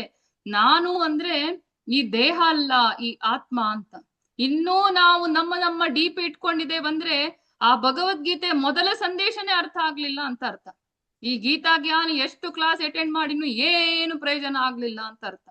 ಆದ್ರಿಂದ ಮೊದಲ ಒಂದು ಸಂದೇಶವೇ ಆ ಒಂದು DP ಕೂಡ ಭಾಗವತದಿಟ್ರೆ ಎಷ್ಟೋ ಜನ ಕೇಳ್ತಾರಪ್ಪ, ಏನಪ್ಪ ಇಟ್ಟಿದ್ಯಾ, ಎಷ್ಟೋ ಪುಸ್ತಕ, ಏನದು ಅಂತ ಕೇಳ್ತಾರೆ. ಅಲ್ಲಿಂದ ನಮ್ಮ ಕನ್ವರ್ಸೇಷನ್ ಸ್ಟಾರ್ಟ್ ಆಗುತ್ತೆ. ಅದು ಭಾಗವತ, ಅದು ಹೀಗೆ, ಅದು ಕೃಷ್ಣನೇ, ಹಾಗಂತ ನಮ್ದು ಕನ್ವರ್ಸೇಷನ್ ಸ್ಟಾರ್ಟ್ ಆಗುತ್ತೆ. ನಾನು ಯೂಶುವಲಿ ಏನ್ ಮಾಡ್ತೇನೆ, ಭಕ್ತರು ತುಂಬಾ ಚಂದ ಪೋಸ್ಟರ್ಸ್ ಅನ್ನೆಲ್ಲ ತಯಾರು ಮಾಡಿದ್ದಾರೆ, ಅದನ್ನೆಲ್ಲ ವಾಟ್ಸ್ಆಪ್ ಸ್ಟೇಟಸ್ ಅಲ್ಲಿ ಹಾಕಿದ್ದನ್ನೇ ಹಾಕುದು. 40-50 ಇದೆ, ಆವಾಗ ಹಾಕೋದು. ಹಾಗೆ ಮಾಡ್ತಾ ಇರ್ತೇನೆ. ಆಗ ಕೆಲವರು ನಂದು ಫ್ರೆಂಡ್ಸು, ನೋಡುವವರೆಲ್ಲ ಕಾಂಟ್ಯಾಕ್ಟ್ ಅಲ್ಲಿ ಇದ್ದವರು ನೋಡುವರು, ಏನು ಯಾವಾಗ ನೋಡಿದ್ರು ಶ್ರೀಮದ್ ಭಾಗವತ ಅಂತ ಹಾಕ್ತೀಯ, ಏನಪ್ಪಾ ಅದು ಅಂತ. ಕೆಲವರಂತೂ ಕೇಳಲೇ ಇಲ್ಲ, ಫೋನ್ ಮಾಡಿ ಜಸ್ಟ್ ಅದು ವಾಟ್ಸ್ಆಪ್ ಸ್ಟೇಟಸ್ ಅಲ್ಲೇ reply, send me this set, how much it cost. ಹಾಗೆ 10 ಸೆಟ್ಟು ಹಾಗೇನೆ, ಕೇವಲ ಒಂದು ಅಕ್ಷರ ಮಾತಾಡ್ಲಿಲ್ಲ, ಕೇವಲ ಬೋಲ್ಡ್ ಆಗಿ ಸ್ಟೇಟಸ್ ಅಲ್ಲಿ ಫಾರ್ವರ್ಡ್ ಮಾಡಿದ್. ಎಷ್ಟೋ ಜನರಿಗೆ ಅದು ನಾಚಿಗೆ. ಅವ್ರು ಏನ್ ಅನ್ಕೊಳ್ತಾರೆ, ಇವ್ರು ಏನ್ ಅನ್ಕೊಳ್ತಾರೆ ನೋಡಿ. ಅವರು ಇವರು ಯಾರು ನಮ್ ಜೊತೆ ಹೋಗುವಾಗ ಬರೋದಿಲ್ಲ. ನಮ್ ಜೊತೆ ಹೋಗುವಾಗ ನಾವು ಮಾಡಿದ ಸೇವೆ, ಭಕ್ತಿ ಸೇವೆ, ಅದು ಮಾತ್ರ ಬರುದು. ಸ್ವಲ್ಪ ಮಪ್ಯಸ್ಯ ಧರ್ಮಸ್ಯ, ಆ ಧರ್ಮ ಮಾತ್ರ ಬರುದು. ತ್ರಾಯತೋ ಮಹತೋ ಭಯತ, ಅವರು ಬರೋದಿಲ್ಲ, ಇವರು ಬರೋದಿಲ್ಲ, ಗಂಡನೂ ಇಲ್ಲ, ಮಕ್ಕಳು ಇಲ್ಲ. ಅವರಿಗಾಗಿ ನಾವು ಅಷ್ಟೊಂದು ಕಷ್ಟಪಟ್ಟು ತ್ಯಾಗ ಮಾಡಿ ಆ ಮಕ್ಕಳೇ ಲಾಸ್ಟಿಗೆ ನಮ್ಮ ಈ ಫೇವ್ರೆಟ್ ದೇಹಕ್ಕೆ ಬೆಂಕಿ ಹಚ್ಚೋದು. ಆದ್ರಿಂದ ಯಾರು ನಮ್ ಜೊತೆ ಇಲ್ಲ. ಯಾರು ಬರುವರು ನಿನ್ನ ಹಿಂದೆ, ಇತ್ತ ಬಾ ಎಂದು ಯಮಭಟರು ಎಳೆದೊಯ್ಯುವಾಗ ಯಾರಿಲ್ಲ. ಸತಿಸುತರು ಇಲ್ಲ, ಧಾನ್ಯ ಇಲ್ಲ, ಬಂಗಾರ ಇಲ್ಲ, ಪ್ರಾಪರ್ಟಿ ಇಲ್ಲ, ಬ್ಯಾಂಕ್ ಬ್ಯಾಲೆನ್ಸ್ ಇಲ್ಲ, ಏನಿಲ್ಲ. ಬರೋದು ಈ ಭಕ್ತಿ ಸೇವೆ ಮಾತ್ರ. ಹಿಂದೆ ನೋಡಿ, ನಂದು ಹಿಂದೆ ಒಂದು ಚಿತ್ರ ಇದೆ ನೋಡಿ, ನಂದು ಫೇವ್ರೆಟ್, ಅದು ಗಜೇಂದ್ರಂದು.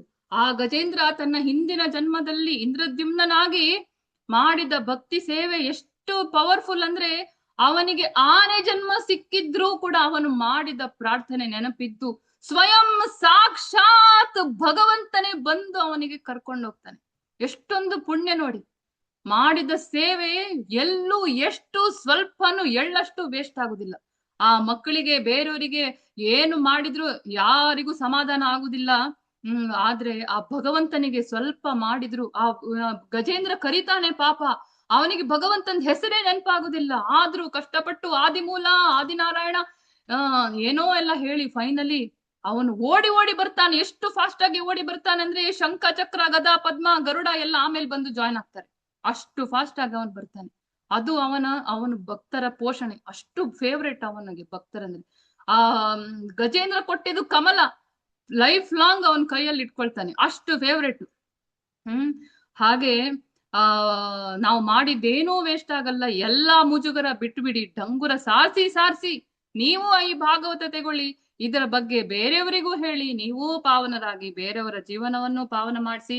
ಅದರ ಮುಂಚೆ ನಾನು ಹೇಳಿದ ಈ ಒಂದು ಉತ್ತರ ಇದೆ ಅಲ್ಲ, ಅದರದ ಒಂದು ನಾನು ನಿಮ್ಗೆ ವಿತ್ ರೆಫರೆನ್ಸ್ ತೋರಿಸ್ತೇನೆ. ನೀವು ಹೇಳ್ಬೇಡಿ ಇದು ಮಾತಾಜಿನೇ ಕ್ರಿಯೇಟ್ ಮಾಡಿದ್ದು ಅಂತ ಅಲ್ಲ.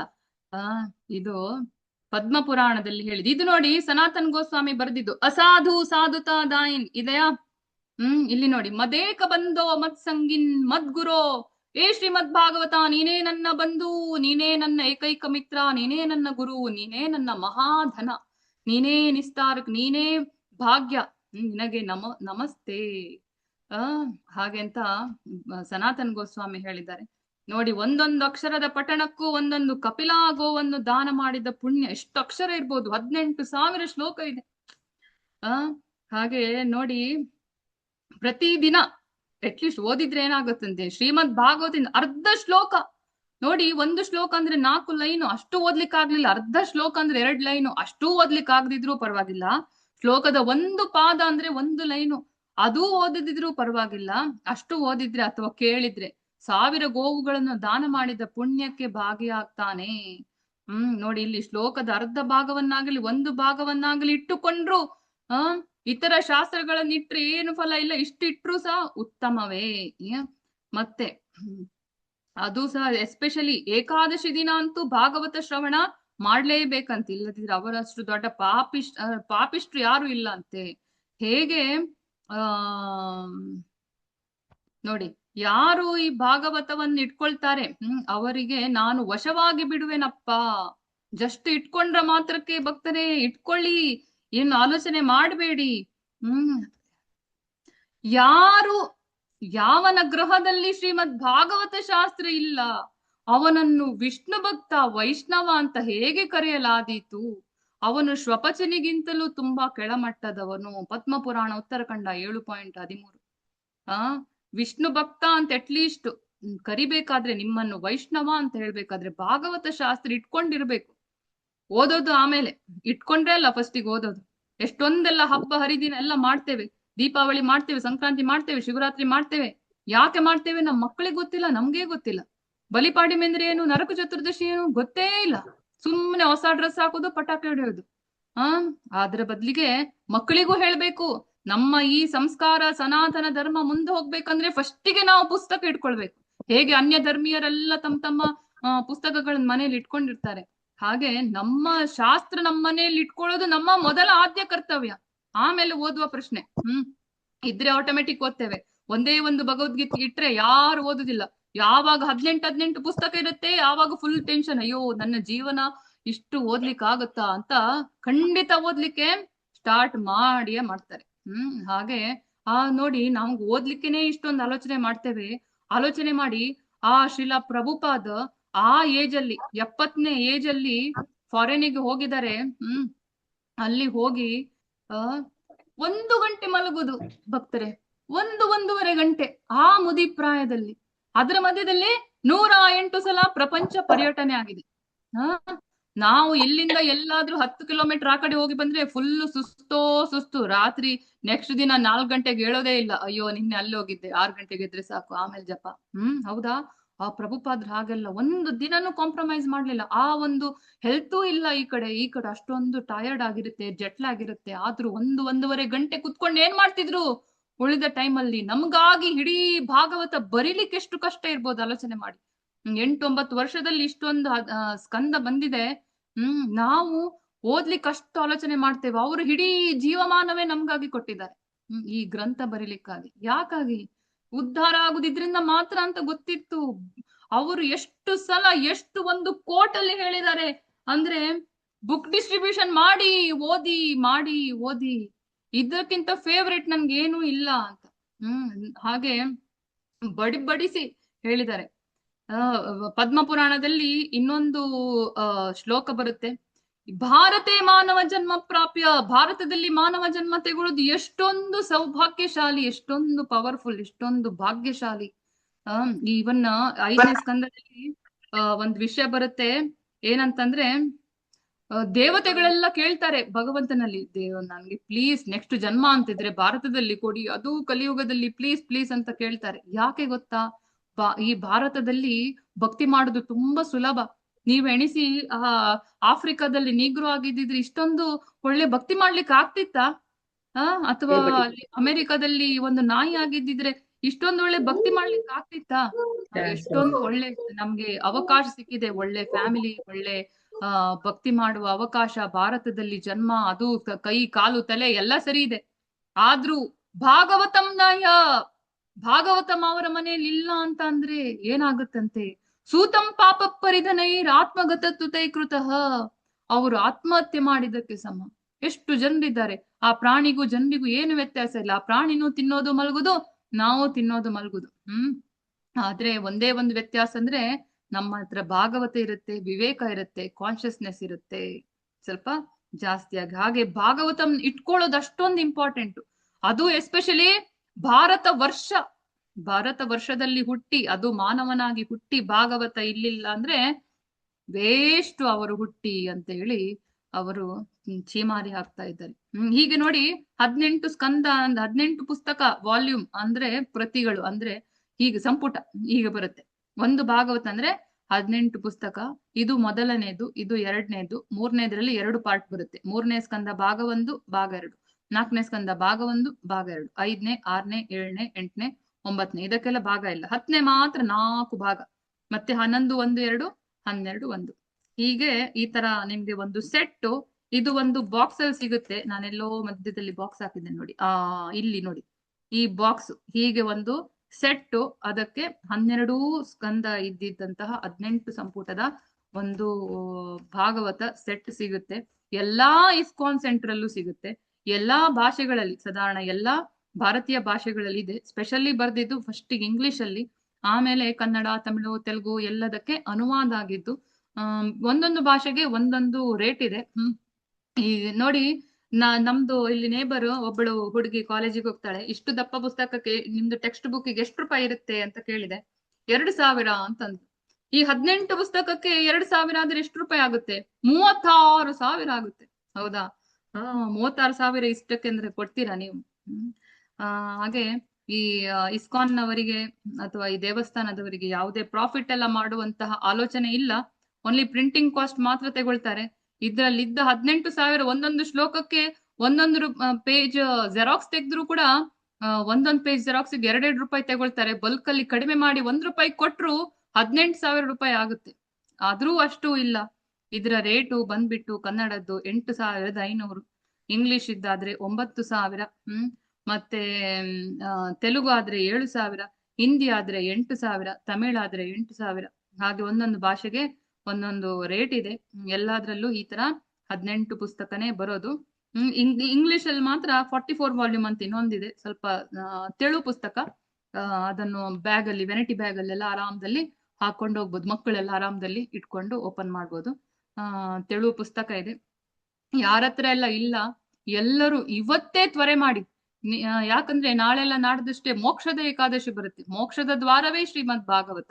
ಇದರಿಂದ ಪರೀಕ್ಷಿತನಿಗೆ ಮಾತ್ರ ಅಲ್ಲದೆ ತುಂಬಾ ಜನರಿಗೆ, ಈಗ ನಾವು ನೋಡ್ಬೋದು ಈ ಇಸ್ಕಾನ್ ಅಲ್ಲಿ ಅಸಾಧುಗಳಾಗಿದ್ದವರಿಗೆ ಪರಮಹಂಸ ದೊಡ್ಡ ದೊಡ್ಡ ಗುರುಗಳು, ದೊಡ್ಡ ದೊಡ್ಡ ವೈಷ್ಣವರಾಗಿದ್ದಾರೆ.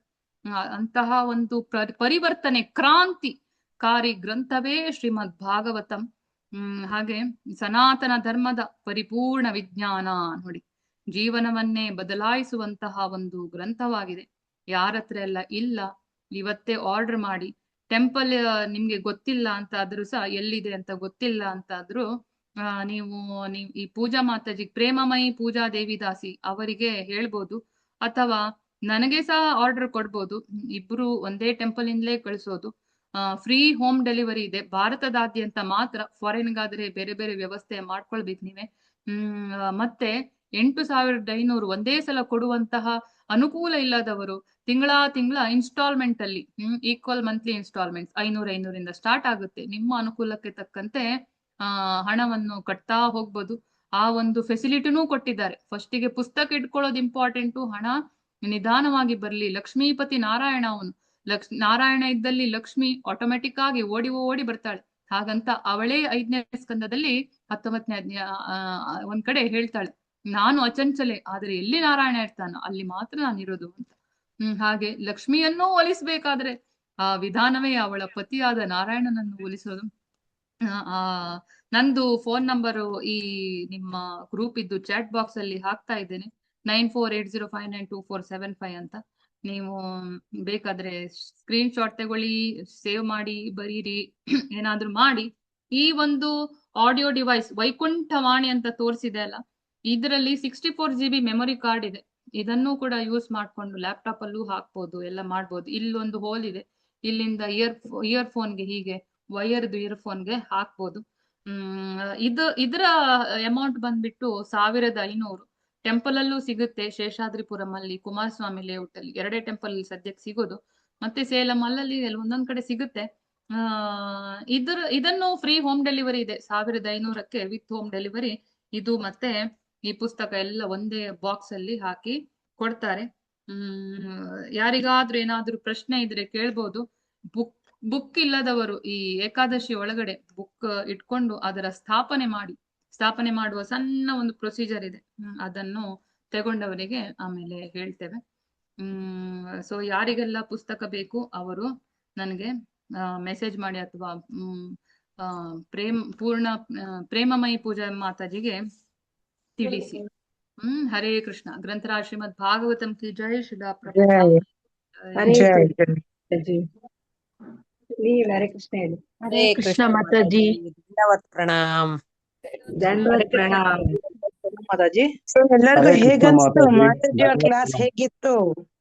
ಸೂಪರ್ ಮಾತಾಜಿ ತುಂಬಾ ಚೆನ್ನಾಗಿತ್ತು ಮಾತಾಜಿ. ಹರೇ ತುಂಬಾ ಕೃಷ್ಣ, ಚೆನ್ನಾಗಿತ್ತು ತುಂಬಾ ಮಾತಾಜಿ. ಮಾತಾಜಿ. ತುಂಬಾ ಚೆನ್ನಾಗಿ ಹೇಳಿದ್ರು. Super Mataji. Mataji class super super super. Krishna Mataji. ಇದು recording ಸಿಗತ್ರಿ ಮಾತಾಜಿ? ಹರೇ ಕೃಷ್ಣ. ರೆಕಾರ್ಡಿಂಗ್ ಸಿಗತ್ತೆ, ನನ್ನ ಕಾಂಟ್ಯಾಕ್ಟ್ ಮಾಡಿ ಚೆನ್ನಾಗಿತ್ತು. ಅದೆಲ್ಲ ಇಟ್ಕೊಂಡು ಏನ್ ಪ್ರಯೋಜನ ಇಲ್ಲ. ಯಾವಾಗ ನೀವು ಭಾಗವತ ಇಟ್ಕೊಳ್ತೀರಾ ಅದೇ ಈ ಕ್ಲಾಸಿನ ನಿಜವಾದ ಒಂದು ಪ್ರಯೋಜನ. ಸೊ ಇವಾಗ ನೀವು ಈ ಗ್ರೂಪ್ ಅಲ್ಲಿ ಈಗ ರೆಕಾರ್ಡಿಂಗ್ ಮಾಡಿದ್ದಾರೆ, ಕಳಿಸ್ತಾರೆ. ಈ ಗ್ರೂಪ್ ಅಲ್ಲಿ ಒಬ್ರು ನಾಗವೇಣಿ ತಿಮ್ಮಣ್ಣ ಅಂತ ಜಾಯ್ನ್ ಆಗಿದಾರಲ್ಲ, ಅವರು ಒಂದು ಹಾಸ್ಪಿಟಲ್ ಇದ್ದು ಹೆಡ್ ನರ್ಸ್. ಆ ಮಾತಾಜಿ ಇವತ್ತು ಒಂದೇ ಒಂದು ದಿನದಲ್ಲಿ 4 ಭಾಗವತ ಡಿಸ್ಟ್ರಿಬ್ಯೂಷನ್ ಮಾಡಿದ್ದಾರೆ. ಆ ಹೆಡ್ ನರ್ಸ್ ಅವರು ಹೇಗೆ ಮಾಡಿದ್ದಾರೆ ಅಂತ ಹೇಳಿದ್ರೆ, ಅವರು ಏನ್ ಮಾಡಿದ್ರು, ಅವರ ಸ್ಟಾಫ್ಸ್ 4 ಜನ ಸ್ಟಾಫ್ಸ್ ಅನ್ನು ಎಲ್ಲರಿಗೆ ಅವಾಗ ಭಾಗವತದೆಲ್ಲ ಹೇಳ್ತಾ ಇದ್ರು. ನಿಮ್ಗೆ ಗೊತ್ತಾ ಭಾಗವತಂದು? ಈಗ ಯಾವ ಮಾತಾಜಿ ತಗೊಂಡು ಭಾಗವತ 1 ವರ್ಷನೂ ಆಗಿರ್ಲಿಕ್ಕಿಲ್ಲ. ಈಗ 1 ರೌಂಡ್ ಜಪ ಎಲ್ಲ ಮಾಡ್ತಾರೆ, ಭಾಗವತನು ಓದ್ತಾರೆ. ಈಗ 2ನೇ ಸ್ಕಂದ ತಲುಪ್ಲಿಕ್ಕಿದ್ದಾರೆ. ಅವರು ಈ ಭಾಗವತ ಓದಿ ಎಷ್ಟೊಂದು ಫ್ಯಾನ್ ಆಗ್ಬಿಟ್ಟಿದ್ದಾರೆ ಅಂದ್ರೆ, ಅದ್ರ ಬಗ್ಗೆ ಹೇಳದೇ ಇದ್ರೆ ಅವ್ರಿಗೆ ನಿದ್ದೆನೆ ಬರೋದಿಲ್ಲ. ನಿದ್ರೆಯಲ್ಲೂ ಅವರದ್ದು ಭಾಗವತದ್ದೇ ಕನಸು. ಅವರು ಆ 4 ಜನ ಸ್ಟಾಫ್ಸ್ಗೆ, ಒಂದಿಷ್ಟು ಜನ ಸ್ಟಾಫ್ಸ್ಗೆ ಒಟ್ಟು ಮಾಡಿ ಫೋನ್ ಮಾಡಿಸಿದ್ರು. ಅವರು ಹೇಳಿದ್ದಾರೆ ಆಲ್ರೆಡಿ ಅದರ ಮಹಿಮೆಗಳು. ನನ್ಗೆ ಸ್ವಲ್ಪ ಮಾತಾಜಿ ಸ್ವಲ್ಪ ಭಾಗವತದ ಮಹಿಮೆ ಹೇಳಿ ಅಂತ. ನಾನು ಒಂದ್ 2 ನಿಮಿಷ ಹೇಳಿದೆ, ಭಾಗವತ ಎಲ್ಲರ ಮನೆಯಲ್ಲಿ ಇಟ್ಕೊಳ್ಳೇಬೇಕು ಅಂತ, ಹಾಗೆ ಹೀಗೆ ಅಂತ. ಅಷ್ಟರಲ್ಲಿ ಅಲ್ಲಿದ್ದ 4 ಜನರನ್ನು ಇವರು ಕನ್ವಿನ್ಸ್ ಮಾಡಿದ್ದಾರೆ. ಸೊ ಕನ್ವಿನ್ಸ್ ಮಾಡಿ ಆ 4 ಸೆಟ್ ಅನ್ನು ಶೇಷಾದ್ರಿಪುರಂ ಇಂದ ಕಳಿಸಿನೂ ಆಯ್ತು, ಅವರಿಗೆ ತಲುಪಿನೂ ಆಯ್ತು ಮೋಸ್ಟ್ಲಿ. ಹಾಗೆ ಅಷ್ಟೊಂದು ಅದು ನಿಜವಾದ ಸಂಕೀರ್ತನ ವಾರಿಯರ್ಸ್ ಅಂದ್ರೆ ಅದು ನಿಜವಾಗಿ ಇಡೀ ಹೊತ್ತು ಭಗವಂತನ ಬಗ್ಗೆ ಎಲ್ಲರಿಗೆ ತಿಳಿಸುದು ಮತ್ತೆ ಅವರ ಜೀವನವನ್ನು ಪಾವನ ಮಾಡುದು. ನಾವೊಬ್ರೇ ಯಾಕೆ ಭಗವಂತನ ಫೇವ್ರೆಟ್ ಆಗ್ಬೇಕು? ಪ್ರಭುಪಾದ್ರು ಹೇಳ್ತಾರೆ, ಕೃಷ್ಣನನ್ನು ನೀನ್ ತಿಳ್ಕೊಳ್ಬೇಕಾದ್ರೆ ಭಾಗವತದಿಂದ ತಿಳ್ಕೊಳ್ಬಹುದು, ಭಾಗವತದಿಂದ ಅವನನ್ನು ಪ್ರೀತಿಸ್ಬೋದು. ಆದ್ರೆ ಪ್ರೀತಿ ಅಂದ್ರೆ 2 ವೇ ಇರ್ಬೇಕಲ್ಲ, 2 ಸೈಡ್ ಪ್ರೀತಿ ಇರ್ಬೇಕು. ಆ ಕೃಷ್ಣ ನಮ್ಮನ್ನು ಪ್ರೀತಿಸ್ಬೇಕಾದ್ರೆ 18.69 ಹರೇ ಕೃಷ್ಣ ಮಾತಾಜಿ. ತಸ್ಮಾದನ್ಯ ಪ್ರಿಯತರೋ ಭುವಿ. ಆ ಕೃಷ್ಣ ನಮ್ಮನ್ನು ಪ್ರೀತಿಸ್ಬೇಕಾದ್ರೆ ಅವನ ಬಗ್ಗೆ ನಾವು ಬೇರೆಯವರಿಗೆ ಹೇಳ್ಬೇಕು. ಆಗ ಅವರಷ್ಟು ಫೇವ್ರೆಟ್ ಈ ಪ್ರಪಂಚದಲ್ಲಿ ಆ ಕೃಷ್ಣನಿಗೆ ಬೇರೆ ಯಾರು ಇಲ್ಲ ಅಂತ. ಸೊ ಕೃಷ್ಣನೇ ಖಂಡಿತ ಪ್ರೀತಿಸ್ತಾನೆ. Keep it up Nagaveni Mataji. ಮತ್ತೆ ಬೇರೆ ಭಾಗವತನ ಬಗ್ಗೆ ಬೇರೆಯವರಿಗೆ ಹೇಳಿ ಪ್ರಯತ್ನ ಮಾಡಿ. ಹೇಳಿ ಮಾತಾಜಿ. ಎಂತ ಇಲ್ಲ, ಇವಾಗ ಬರಕ್ಕಾಗುವಾಗ ಪಾಪ ಒಬ್ರು ಹುಷಾರಿಲ್ಲ ಹೇಳಿದ್ರು, ಇಂಜೆಕ್ಷನ್ ಕೊಡ್ತೀರಾ ಪ್ಲೀಸ್ ಬರ್ತೀರಾ ಹೇಳಿದ್ರು. ಆಯ್ತು, ಎಷ್ಟ್ ಚಾರ್ಜ್ ಮಾಡ್ತೀರಾ? ನಿಮಗೆ ಅನ್ಸರೆ ಕೊಡಿ, ಇಲ್ಲಾಂದ್ರೆ ಪರವಾಗಿಲ್ಲ ನಡೀತದೆ, ಏನ್ ತೊಂದ್ರೆ ಇಲ್ಲ ಅಂತ ಹೇಳಿದೆ. ಸರಿ ಆಯ್ತು. ಅವ್ರಿಗೆ ಹೋಗಿ ಅವ್ರ ಮನೇಲಿ ಏನೇನೋ ಪ್ರಾಬ್ಲಮ್. ಸುಮ್ನೆ ಒಂದ್ 4 ಲೈನ್ ನಾನು ಹೇಳಿದ್ದು, ಇಲ್ಲ ನಮ್ಮ ಮನೆಗೆ ಈ ತರ ಹೆಂಗ್ ಭಾಗವತ ಸಪ್ತಾಹ ಮಾಡ್ಸಿದ್ವಿ. ಸುಮಾರು ಜನಕ್ಕೆ ಅದ್ರ ಬಗ್ಗೆ ಐಡಿಯಾ ಬಂತು, ದೇವ್ರ ಬಗ್ಗೆ ಒಲವು ಬಂತು. ದೇವ್ರ ಕಡೆಯಿಂದ ನಾವು ಏನು ಎಕ್ಸ್ಪೆಕ್ಟ್ ಮಾಡ್ಲಿಲ್ಲ ಅಂದ್ರೆ ಸ್ವಾಮಿ ಕೊಡ್ತಾನೆ. ನೀವು ಜಸ್ಟ್ ಭಕ್ತಿ ಸೇವೆ ಮಾಡಿದ್ರೆ ಸಾಕು. ನಾನೊಂದು ಹೇಳ್ತೇನೆ, ಅದೊಂದು ಬುಕ್ಸ್ ತಗೊಳ್ಳಿ, ನಿಮ್ಗೆ ತುಂಬಾ ಹೆಲ್ಪ್ ಆಗ್ತದೆ. ನೀವು ಓದಿ, ಅದರಿಂದ ನೀವು ಉದ್ಧಾರ ಆಗ್ತೀರಾ, ಬೇರೆಯವ್ರಿಗೂ ಸಹ ನಿಮ್ಮ ಇಡೀ ಫ್ಯಾಮಿಲಿಯಲ್ಲೂ ಉದ್ಧಾರ ಆಗ್ತಾರೆ ಅಂತ 2 ಹೇಳಿ. ಹೌದಾ, ಸರಿ ಆಯ್ತು, ನೀವ್ ಹೇಳಿದ್ರೆ ಆಯ್ತು, ನಾವ್ ತಗೊಳ್ತೀವಿ, ನಾಳೆನೆ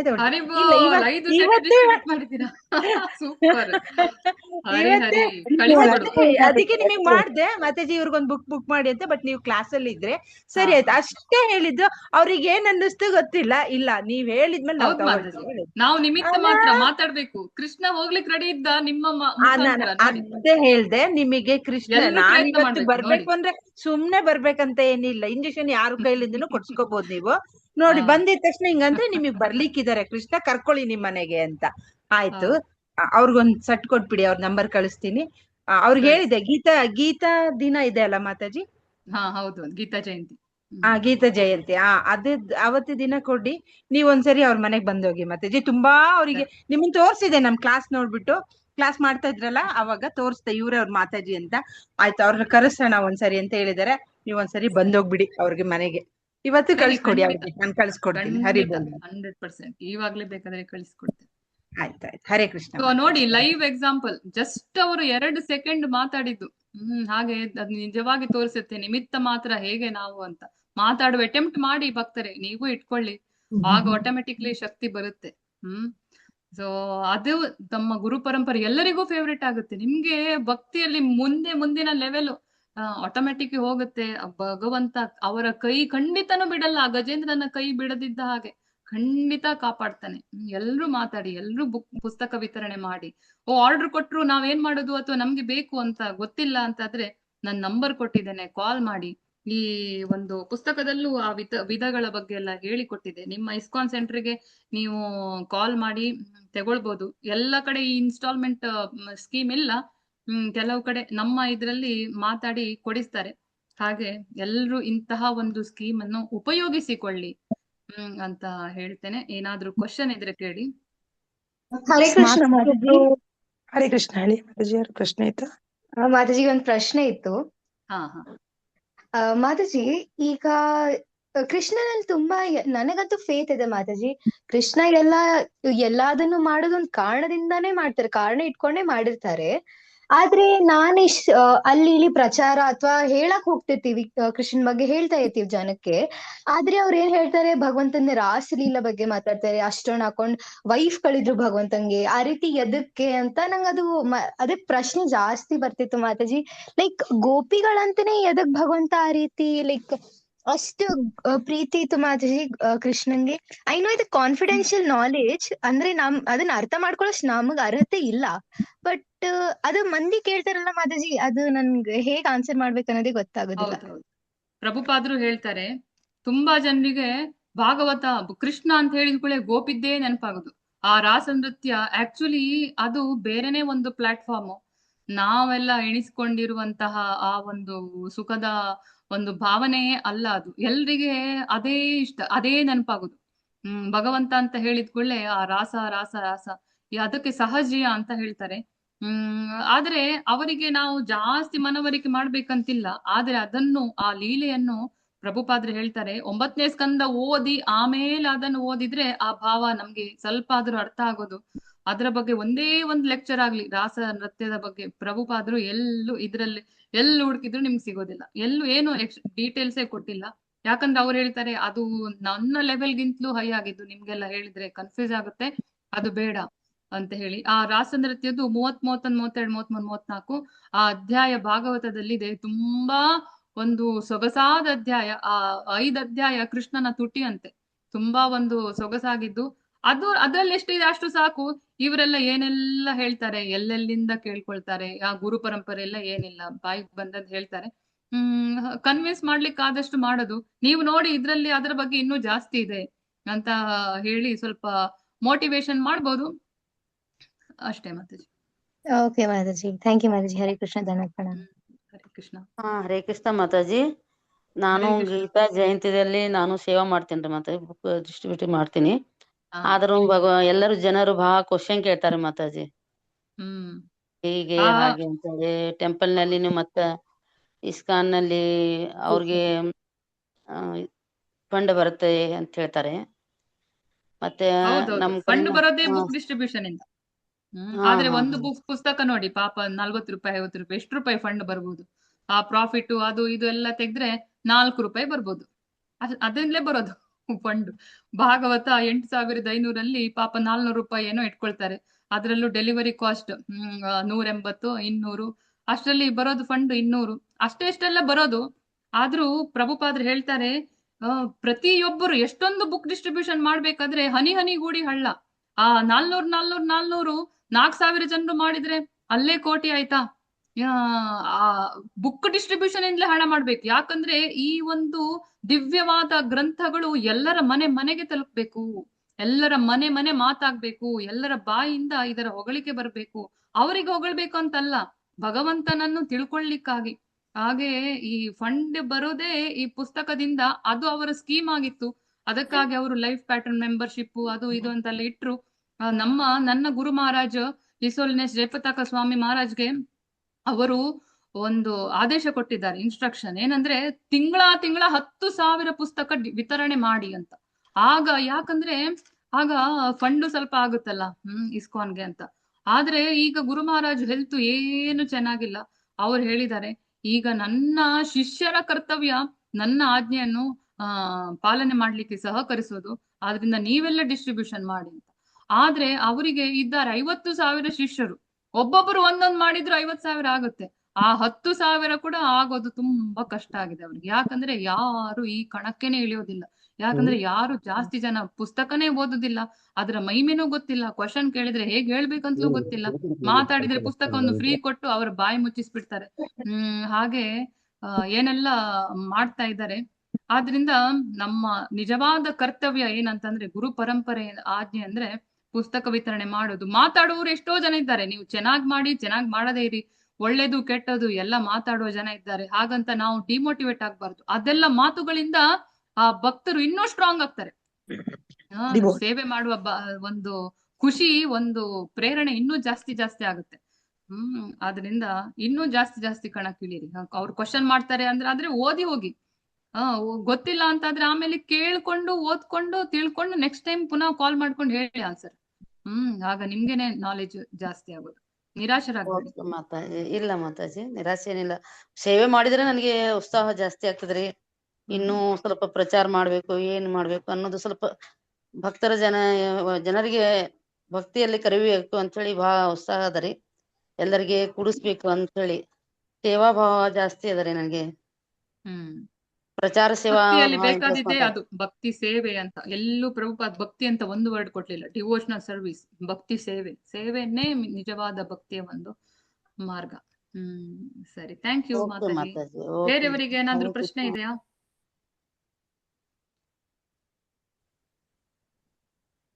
ನೀವ್ ಹೇಳಿದ್ಮೇಲೆ ಏನ್ ಕ್ವಶನ್ಸ್ ಇರುತ್ತೆ ಮಾತಾಜಿ? ಏನು ಇರಲ್ಲ, ಎಲ್ಲ ಫುಲ್ ತಲೆ ಇಲ್ಲಪ್ಪ, ಕಣಕ್ ಇಳಿದ ಮೇಲೆ ಗೊತ್ತಾಗುತ್ತೆ. ಅಯ್ಯೋ, ಈ ಪುಸ್ತಕದಲ್ಲಿ ಕೇವಲ 108 ಪ್ರಶ್ನೆ ಕೊಟ್ಟಿದ್ದಾರೆ, ನನ್ಗೆ 1008 ಇದೆ ಅಂತ. ನಾನು 10 ಪುಸ್ತಕವನ್ನು ಕೊಟ್ಟಿದ್ದೀನಿ ಮಾತಾಜಿ ಎಲ್ಲರಿಗೆ. ಸೂಪರ್ ಮಾತಾಜಿ. ಮಾತಾಜಿ, ಆ ಒಂದು ಡಿವೈಸ್ ಒಂದು ಒಮ್ಮೆ ಹೇಳ್ತೀರಾ ಹೆಸರು? ಡಿವೈಸ್ ಇದ್ದ ಹೆಸರು ವೈಕುಂಠವಾಣಿ ಅಂತ. ಓಕೆ, ವೈಕುಂಠವಾಣಿ. ನನ್ಗೆ ಮೆಸೇಜ್ ಮಾಡಿ ಕಳಿಸಿ ಕೊಡ್ತೇವೆ. ಹೀಗಿದೆ ನೋಡಿ. ಬೇರೆಯವರಿಗೆ ಬೇರೆ ಏನಾದ್ರೂ ಪ್ರಶ್ನೆ ಇದೆಯಾ?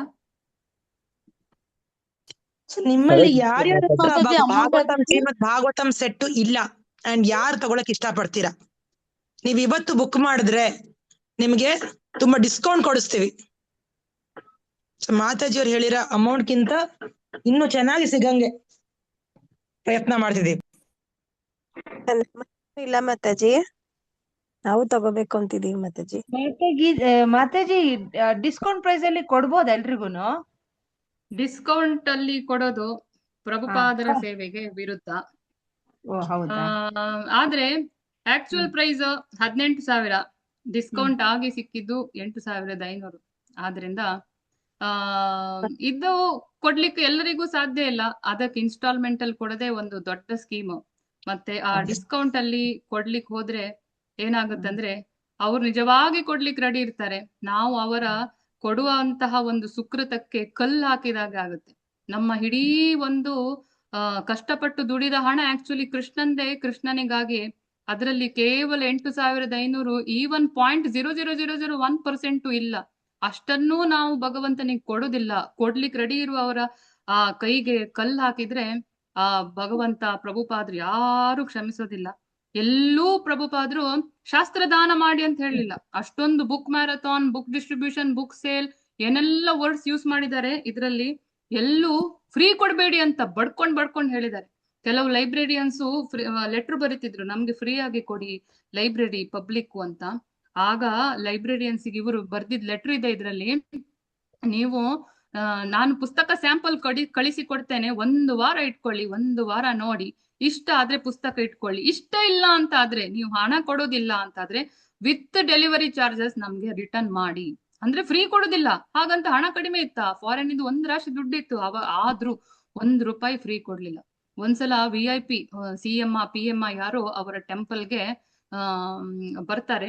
ಆಗ ಭಕ್ತರೆಲ್ಲ ಪ್ರಭುಪಾದರದೆಲ್ಲ ಪುಸ್ತಕ, ಸಣ್ಣ ಬುಕ್, ದೊಡ್ಡ ಬುಕ್, ಭಾಗವತ ಎಲ್ಲ ಗಿಫ್ಟ್ ಮಾಡಿ ಚೆನ್ನಾಗಿ ರ್ಯಾಪ್ ಮಾಡಿ ಅವರಿಗೆ ಗಿಫ್ಟ್ ಮಾಡ್ತಾರೆ. ಆಗ ಗಿಫ್ಟ್ ಮಾಡಿ ಅವರಿಗೆ ಹಣ ಹೇಳಲಿಕ್ಕೆ ಮುಜುಗರ.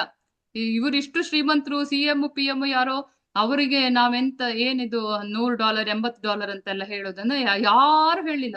ಅಷ್ಟೊಂದೆಲ್ಲ ಅವರದ್ದು ಟೆಂಪಲ್ ಎಲ್ಲ ತಿರುಗಿ ಲಾಸ್ಟಿಗೆ ಅವ್ರು ಹೋಗುವ ಹೊತ್ತಿಗೆ ಪ್ರಭುಪಾದ್ರೆ ಖುದ್ದಾಗಿ, ನಾವು ನಿಮ್ಗೆ ನನ್ನ ಪುಸ್ತಕ ಕೊಟ್ಟಿದ್ದು ಅದರ amount $80, you can pay me $80 to this ಅಂತ ರೆಫರ್ ಮಾಡ್ತಾರೆ. ಅಂದ್ರೆ ಅವರು ಕಷ್ಟಪಟ್ಟು ದುಡಿದ ಕೃತಿ ಅದು. ಅದಕ್ಕೆ ಗುರುದಕ್ಷಿಣೆ ಕೊಡದೆ ನಾವು ತಗೊಂಡ್ರೆ ಅದಕ್ಕೆ ವ್ಯಾಲ್ಯೂನೇ ಇಲ್ಲ. ಆ ಒಂದು ಏನು ಸಂದೇಶ ಇದೆ, ಪರಂಪರೆಗೆ ಒಂದು ಕನೆಕ್ಷನ್ ಇದೆ, ಅದು ಸಿಗೋದು ತುಂಬಾ ಕಷ್ಟ. ಅದರಿಂದ ನಾವು ಏನ್ 8,500 ಇದೆ ಅದಕ್ಕಿಂತ ಜಾಸ್ತಿ ನೀವು ಕೊಡ್ಬೇಕು ವಿನ ಯಾರು ಕಡಿಮೆ ಕೊಡ್ಬೇಡಿ. ಅದೇ ಒಂದು ದೊಡ್ಡ ಡಿಸ್ಕೌಂಟ್. ಈ ಭಾಗವತದ ಬಗ್ಗೆ ನಮ್ಗೆ ತಿಳ್ಕೊಂಡು ಬಂದದ್ದೇ ಒಂದು ದೊಡ್ಡ ಒಂದು ವರದಾನ. ಅದರಿಂದ ಇದಕ್ಕಿಂತ ಜಾಸ್ತಿನೇ ಕೊಡಿ ಅಂತ ಎಲ್ಲರಿಗೆ ನಾವು ಕೇಳ್ಕೊಳ್ತೇವೆ. ಆ ಕೊಟ್ಟದ್ದು ನಾವು ನಮ್ದು ಶಾಪಿಂಗಿಗೆಲ್ಲ ಯೂಸ್ ಮಾಡೋದಿಲ್ಲ, ಯಾವ್ದಕ್ಕೂ ಇಲ್ಲ. ನಮ್ಗೆ ಅಲ್ವೇ ಅಲ್ಲ, ಡೈರೆಕ್ಟ್ ಟೆಂಪಲ್ದೇ ಅಕೌಂಟ್ ಕೊಡೋದು, ಅಲ್ಲಿಗೆನೆ ತಲುಪಿಸೋದು, ಅಲ್ಲಿದ್ದೇ ಬಿಲ್ಲು. ಎಲ್ಲ ದೇವರ ಸೇವೆಗೆನೆ ಯೂಸ್ ಆಗುದು. ಹರೇ ಕೃಷ್ಣ. ಹರಿ ಬೋಲ್ ಮಾತಾಜಿ. ಸೊ ತುಂಬಾ ಒಳ್ಳೆ ಅವಕಾಶ ಈ ಸಮಯದಲ್ಲಿ ನೀವು ಕೊಂಡ್ಕೊಳ್ಳೋದು. ಗೀತಾ ಜಯಂತಿ ತುಂಬಾ ಹತ್ರ ಇದೆ, ಭಗವಂತ ನುಡ್ದಿರೋಂದ್ ದಿವಸ, ಹೌದಾ? ಅವತ್ತಿನ ದಿವಸ ವೈಕುಂಠ ದ್ವಾರ ಓಪನ್ ಆಗತ್ತೆ ಅಂತ ಮಾತಾಜಿ ಹೇಳಿದ್ರು. ಸೊ ಯಾರ್ಯಾರು ತಗೋತಿರೋ ಈ ಸಮಯದಲ್ಲಿ, ಯಾರು ಅವತ್ತಿನ ದಿವಸ ಏಕಾದಶಿ ದಿವಸ ಓದ್ತಿರೋ ಎಲ್ರಿಗೂ ಭಗವಂತನ ಧಾಮ ಅನ್ನೋದು ಖಚಿತವಾಗಿ ಸಿಗತ್ತೆ ಅಂತ ಶಾಸ್ತ್ರ ತಿಳಿಸಿದೆ, ಶ್ರೀಮದ್ ಭಾಗವತದಲ್ಲಿ ಹೇಳಿದ್ದಾರೆ. ಸೊ ಯಾರ ಹತ್ರ ಇಲ್ವೋ ಎಲ್ಲರೂ ಮುಂದೆ ಬನ್ನಿ ತಗೊಳ್ಳೋದಿಕ್ಕೆ. ಹರೇ ಕೃಷ್ಣ.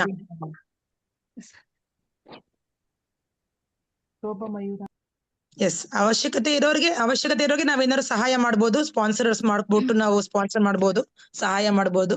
ಬಟ್ ಆಗ ಅಂತ ಡಿವೋಟೀಸ್ ಎಲ್ಲರೂ ಮುಂದ್ ಬನ್ನಿ. ಇದರಿಂದ ಗುರು ಸೇವೆ, ಕೃಷ್ಣನ್ ಸೇವೆ ಜೊತೆಗೆ ನಿಮ್ಮ ಜೀವನ ಉದ್ಧಾರ ಆಗತ್ತೆ. ಸೊ ನಿಮ್ ಬಗ್ಗೆ ಯೋಚನೆ ಮಾಡಿ ಅಲ್ವಾ? ಸೊ ಭಗವಂತ ಸಾಕ್ಷಾತ್ ಕೃಷ್ಣ ಭಗವಂತ ಮನೆಗ್ ಬರ್ತಾರೆ ಶ್ರೀಮದ್ ಭಾಗವತಂ ಪುಸ್ತಕದ ಮುಖಾಂತರ. ಸೊ ಹೇಗ್ ಓದೋದು, ಇದನ್ನ ಹೇಗ್ ಮುಗಿಸೋದು, ಅದಕ್ಕೇನು ಯೋಚನೆ ಮಾಡ್ಬೇಡಿ. ನಮ್ಮ ರೆಗ್ಯುಲರ್ ಕ್ಲಾಸಸ್ ಅಲ್ಲಿ ನಾವು ಓದಿಸ್ತೀವಿ ನಿಮ್ಗೆ. ನೀವೆಲ್ಲಾ ಪುಸ್ತಕಗಳು ಓದೋದಕ್ಕೆ ಕ್ಲಿಯರ್ ಆಗತ್ತೆ, ಅದಕ್ಕೆಲ್ಲ ವರ್ಣನೆ ಕೊಡಂಗ್ ಮಾಡ್ತೀವಿ. ಸೊ ಅದೆಲ್ಲ ಸಿಗತ್ತೆ. ಬಟ್ ಪುಸ್ತಕ ಫಸ್ಟ್ ತಂದ್ಕೊಂಡ್ರೆ ನಾವು ಓದೋದಕ್ಕೆ ಶುರು ಮಾಡ್ಬೋದು.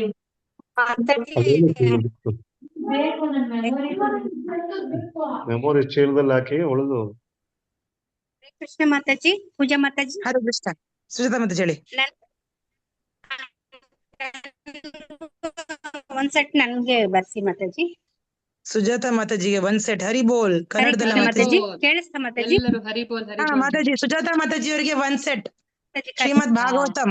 ನಿಮ್ಮ ಫೋನ್ ನಂಬರ್ ಕೊಡಿ ಮಾತಾಜಿ. ಮಾತಾಜಿ ನೀವು ಶೇಷಾದ್ರಿಪುರ ನನ್ ಗಾರ್ಲಿನ್ ಟೀಮ್ ಸೇವೆ ಬರ್ತೀನಲ್ಲ ಮಾತಾಜಿ, ಅಲ್ಲಿ ಕೊಡ್ತೀರಾ ಮಾತಾಜಿ ನನ್ಗೆ? ನಿಮ್ಗೆ ಮನೆಗೇನೆ ಬೇಕಾದ್ರೆ ತಲುಪಿಸಿ ಕೊಡ್ತೇವೆ. 18 kg ಇದೆ, ನಿಮ್ಗೆ ಹೊತ್ಕೊಂಡು ಹೋಗ್ಲಿಕ್ಕೆ ಆಗ್ತದಾ? ಅಡ್ರೆಸ್ ಮನೆಗೆ ಹೇಳ್ತೀನಿ ಆಮೇಲೆ ಹೇಳಿ, ಫೋನ್ ಅಲ್ಲಿ ಹೇಳಿದ್ರೆ ಆಯ್ತು. ನಿಮ್ದು ಫೋನ್ ನಂಬರ್ ಕಾಂಟ್ಯಾಕ್ಟ್ ಮಾಡಿ ಮಾತಾಜಿ ನೀವು. ಸುಜಾತ ಮಾತಾಜಿ ಇಲ್ಲ, ನಾವು ಕಾಂಟ್ಯಾಕ್ಟ್ ಮಾಡ್ತೀವಿ. ನಿಮ್ದೊಂದು ಫೋನ್ ನಂಬರ್ ಹೇಳಿಬಿಡಿ. 73 ಹಾ 53 53 83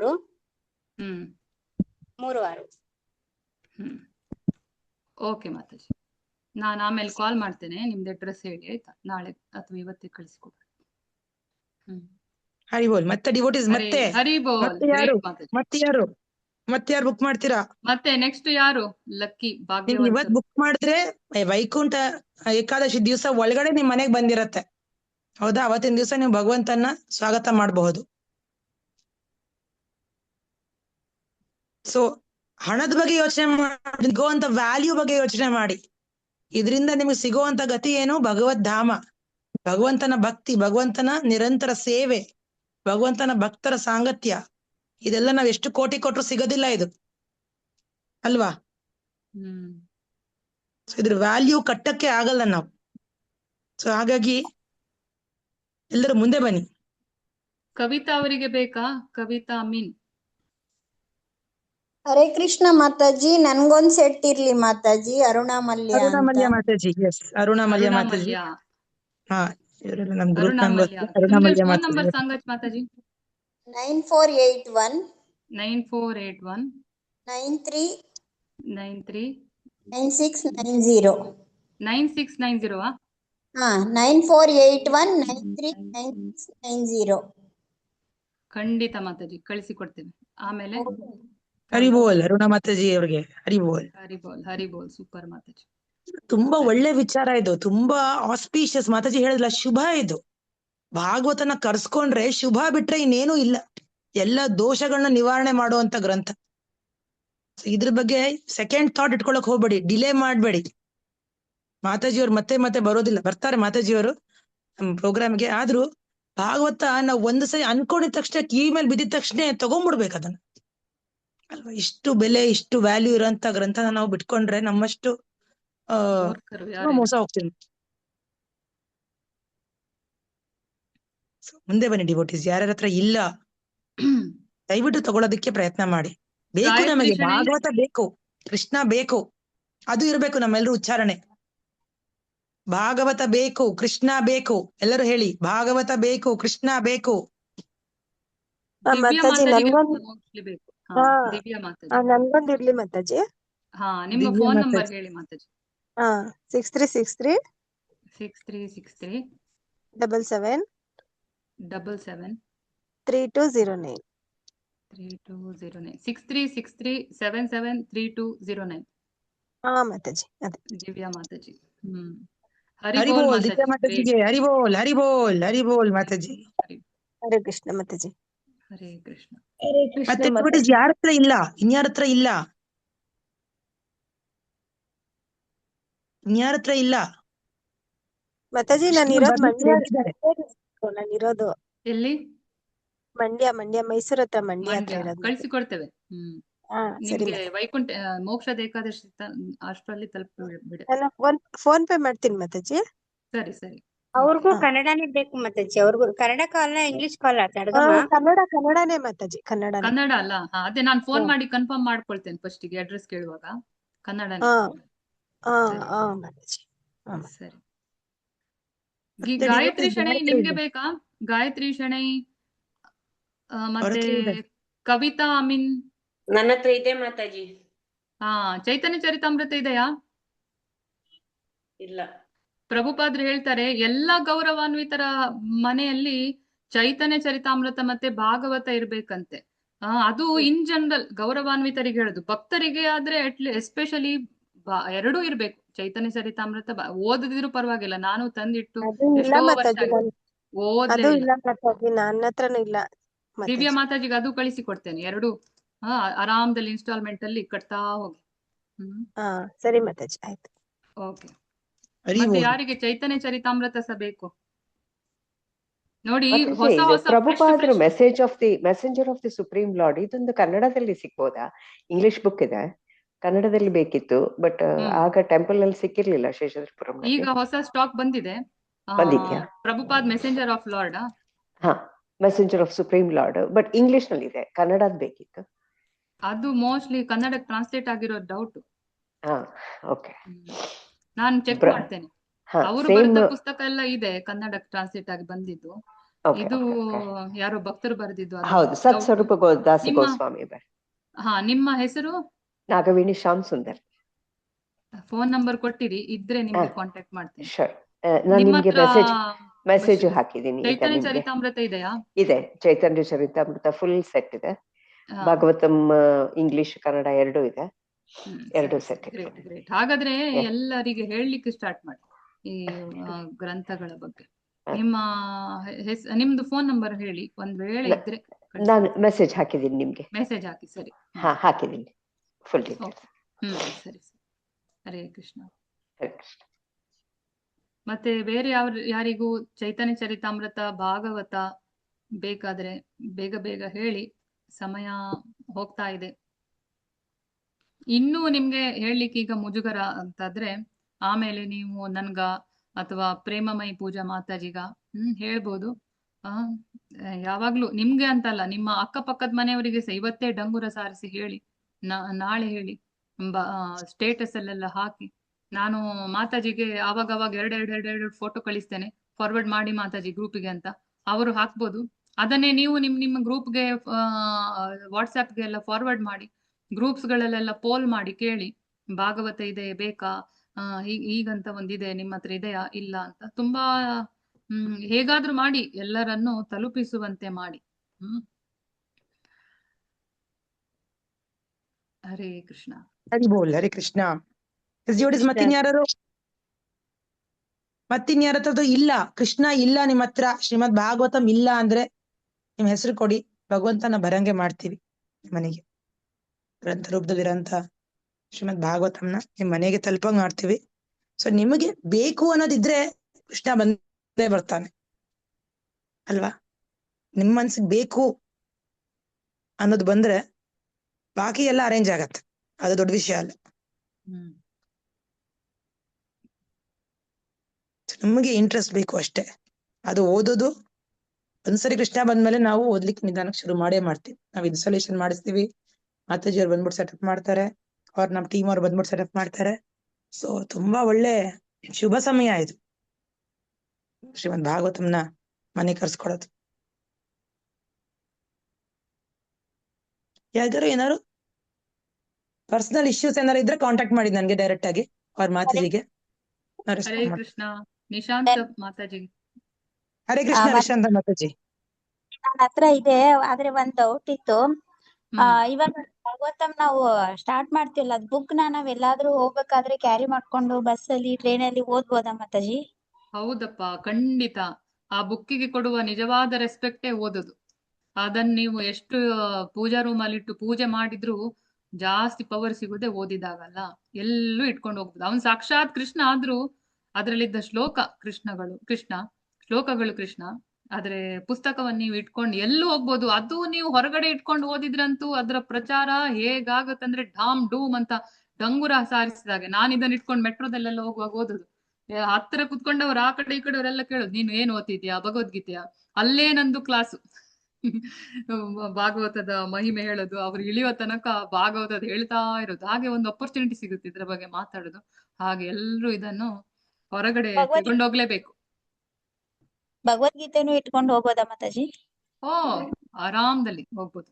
ನಾವೆಲ್ಲ ಬುಕ್ ಡಿಸ್ಟ್ರಿಬ್ಯೂಷನ್ಗೆಲ್ಲ ಹೋಗುವಾಗ, ಓದ್ಲಿಕ್ಕೆಲ್ಲ ಹೋಗುವಾಗ, ವೇಟಿಂಗ್ ಮಾಡುವಾಗ, ಎಲ್ಲಿ ಹೋಗುವಾಗಲ್ಲದು ಇಡೀ ಹೊತ್ತು 24 ಗಂಟೆ ಬ್ಯಾಗ್ ಅಲ್ಲೇ ಇರೋದು. ನಾವು ಓದ್ತಾ ಇರುವಂತ ಪುಸ್ತಕ ಯಾವಾಗ್ಲೂ ಬ್ಯಾಗ್ ಅಲ್ಲೇ ಇರೋದು.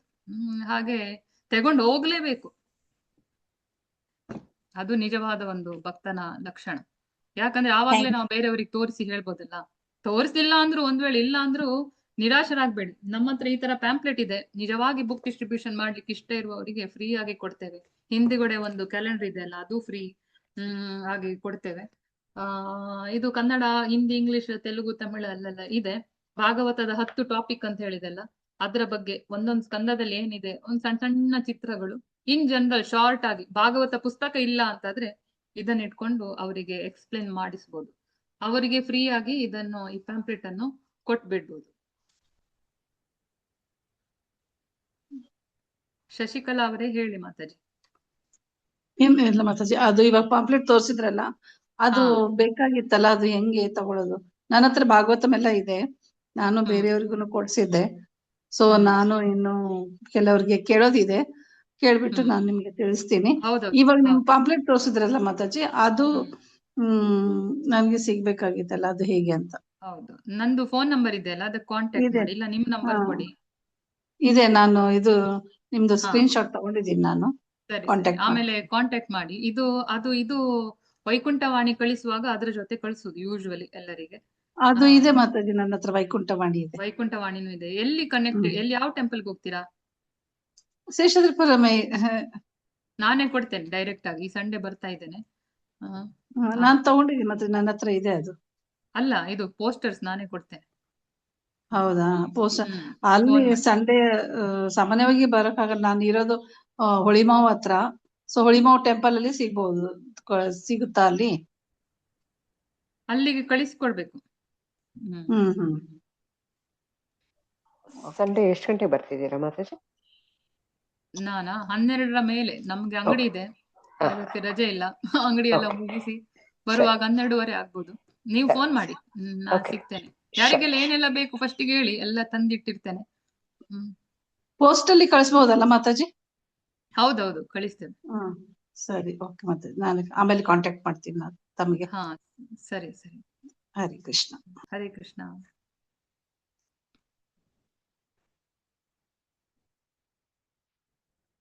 ಮತ್ತೆ ಬೇರೆ ಯಾರಿಗಾದ್ರೂ ಏನಾದ್ರೂ ಡೌಟ್ ಇದೆಯಾ?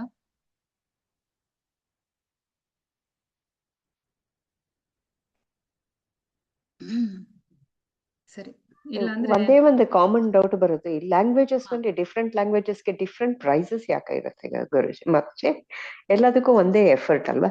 Telugu is very cheap, virus English ಅದು ಯಾಕಂದ್ರೆ ಹೇಳ್ತೇನೆ. ಅದು ಪ್ರಿಂಟಿಂಗ್ ನವರು ಕನ್ನಡ 5,000 ವರ್ಷಕ್ಕೆ ಕಡಿಮೆ ಪ್ರಿಂಟ್ ಆಗುದು ಕನ್ನಡ. ಮಲಯಾಳಂ ಇನ್ನೂ ಕಾಸ್ಟ್ಲಿ, 10,500. ಆಕ್ಚುಲಿ 12,000ಕ್ಕೆ ಹೋಗಿತ್ತು ಲಾಸ್ಟ್ ಇಯರ್. ಈ ಸಲ ಪ್ರಿಂಟ್ ಮಾಡುವಾಗ ಕ್ವಾಂಟಿಟಿ ಜಾಸ್ತಿ ಆದಾಗೆ ಅದರ ರೇಟ್ ಕಡಿಮೆ ಆಗ್ತಾ ಹೋಗುತ್ತೆ. ತೆಲುಗು ಒಂದೇ ಸಲ 10,000 ಮಾಡಿದ್ದಾರೆ, ಅದಕ್ಕೆ ಅದರ ರೇಟ್ ಕಡಿಮೆ ಆಯ್ತು. ಕನ್ನಡ ಅದು ಸಹ 1 ವರ್ಷ ಆದ್ಮೇಲೆ ಕನ್ನಡ ಸಿಕ್ಕಿದ್ದು. ಲಾಸ್ಟ್ 10 ತಿಂಗಳು ಕನ್ನಡ ಸೆಟ್ಟೇ ಇಲ್ಲ. ಹಾಗೆ 5,000 ಮುಂಚೆ 2,000 ಮಾಡಿದ್ದು, ಅದಕ್ಕೆ ಸೆಟ್ ಎಲ್ಲ ಖಾಲಿ ಆಯ್ತು. ಈ ಸಲ 5,000 ಮಾಡಿದ್ದಾರೆ, ಕಡಿಮೆ ಆಗಿದೆ ರೇಟ್, 8,500 ಅಂತ. ಹಾಗೆ ಅದು ಪ್ರಿಂಟಿಂಗ್ ಪ್ರೆಸ್ ಮೇಲೆ ಡಿಪೆಂಡ್. ಭಾಗವತಂ ಎಷ್ಟು ಮಾತಾಜಿ ಇವಾಗ? 8,500 ಕನ್ನಡ.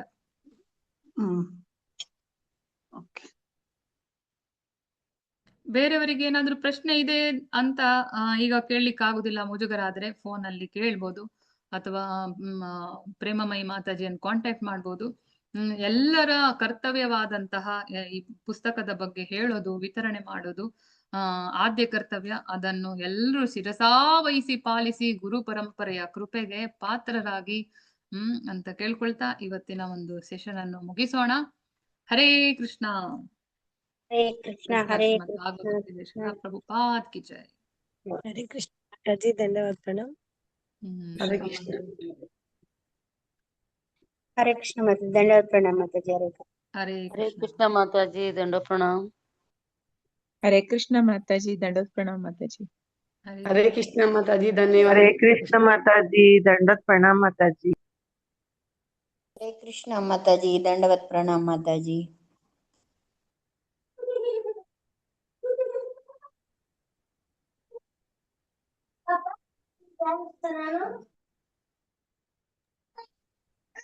ಧನ್ಯವಾದ Mataji. Hare Krishna. Hare Krishna to all devotees. Hare Krishna. Hare Krishna Mataji. Requirement ದಯವಿಟ್ಟು ನನ್ನ ಕಾಂಟ್ಯಾಕ್ಟ್ ಮಾಡಿ. ಹರಿ ಬೋಲ್. ಹರೇ ಕೃಷ್ಣ.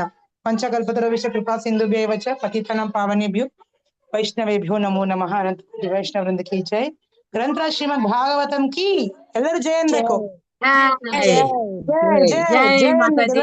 ಹರೇ ಮಾತಾಜಿ, ದಂಡವತ್ ಪ್ರಣಾಮ್. ದಂಡ ಪ್ರಣಾಮ್. ಹರೇ ಕೃಷ್ಣ. ದಂಡವತ್ ಪ್ರಣಾಮ್ ಎಲ್ಲರಿಗೂ. ದಂಡೋತ್ ಪ್ರಣಾಮ್ ಮಾತಾಜಿ. ಎಲ್ಲರೂ ತಗೊಂಡಿದ್ರೆ ಇವತ್ತು ಸೆಟ್ಟು. ಎಲ್ಲರಿಗೂ ಹರೇ ಕೃಷ್ಣ, ನಮಸ್ಕಾರ. ಹರೇ ಕೃಷ್ಣ. ಹರೇ ಕೃಷ್ಣ. ಹರೇ ಕೃಷ್ಣ.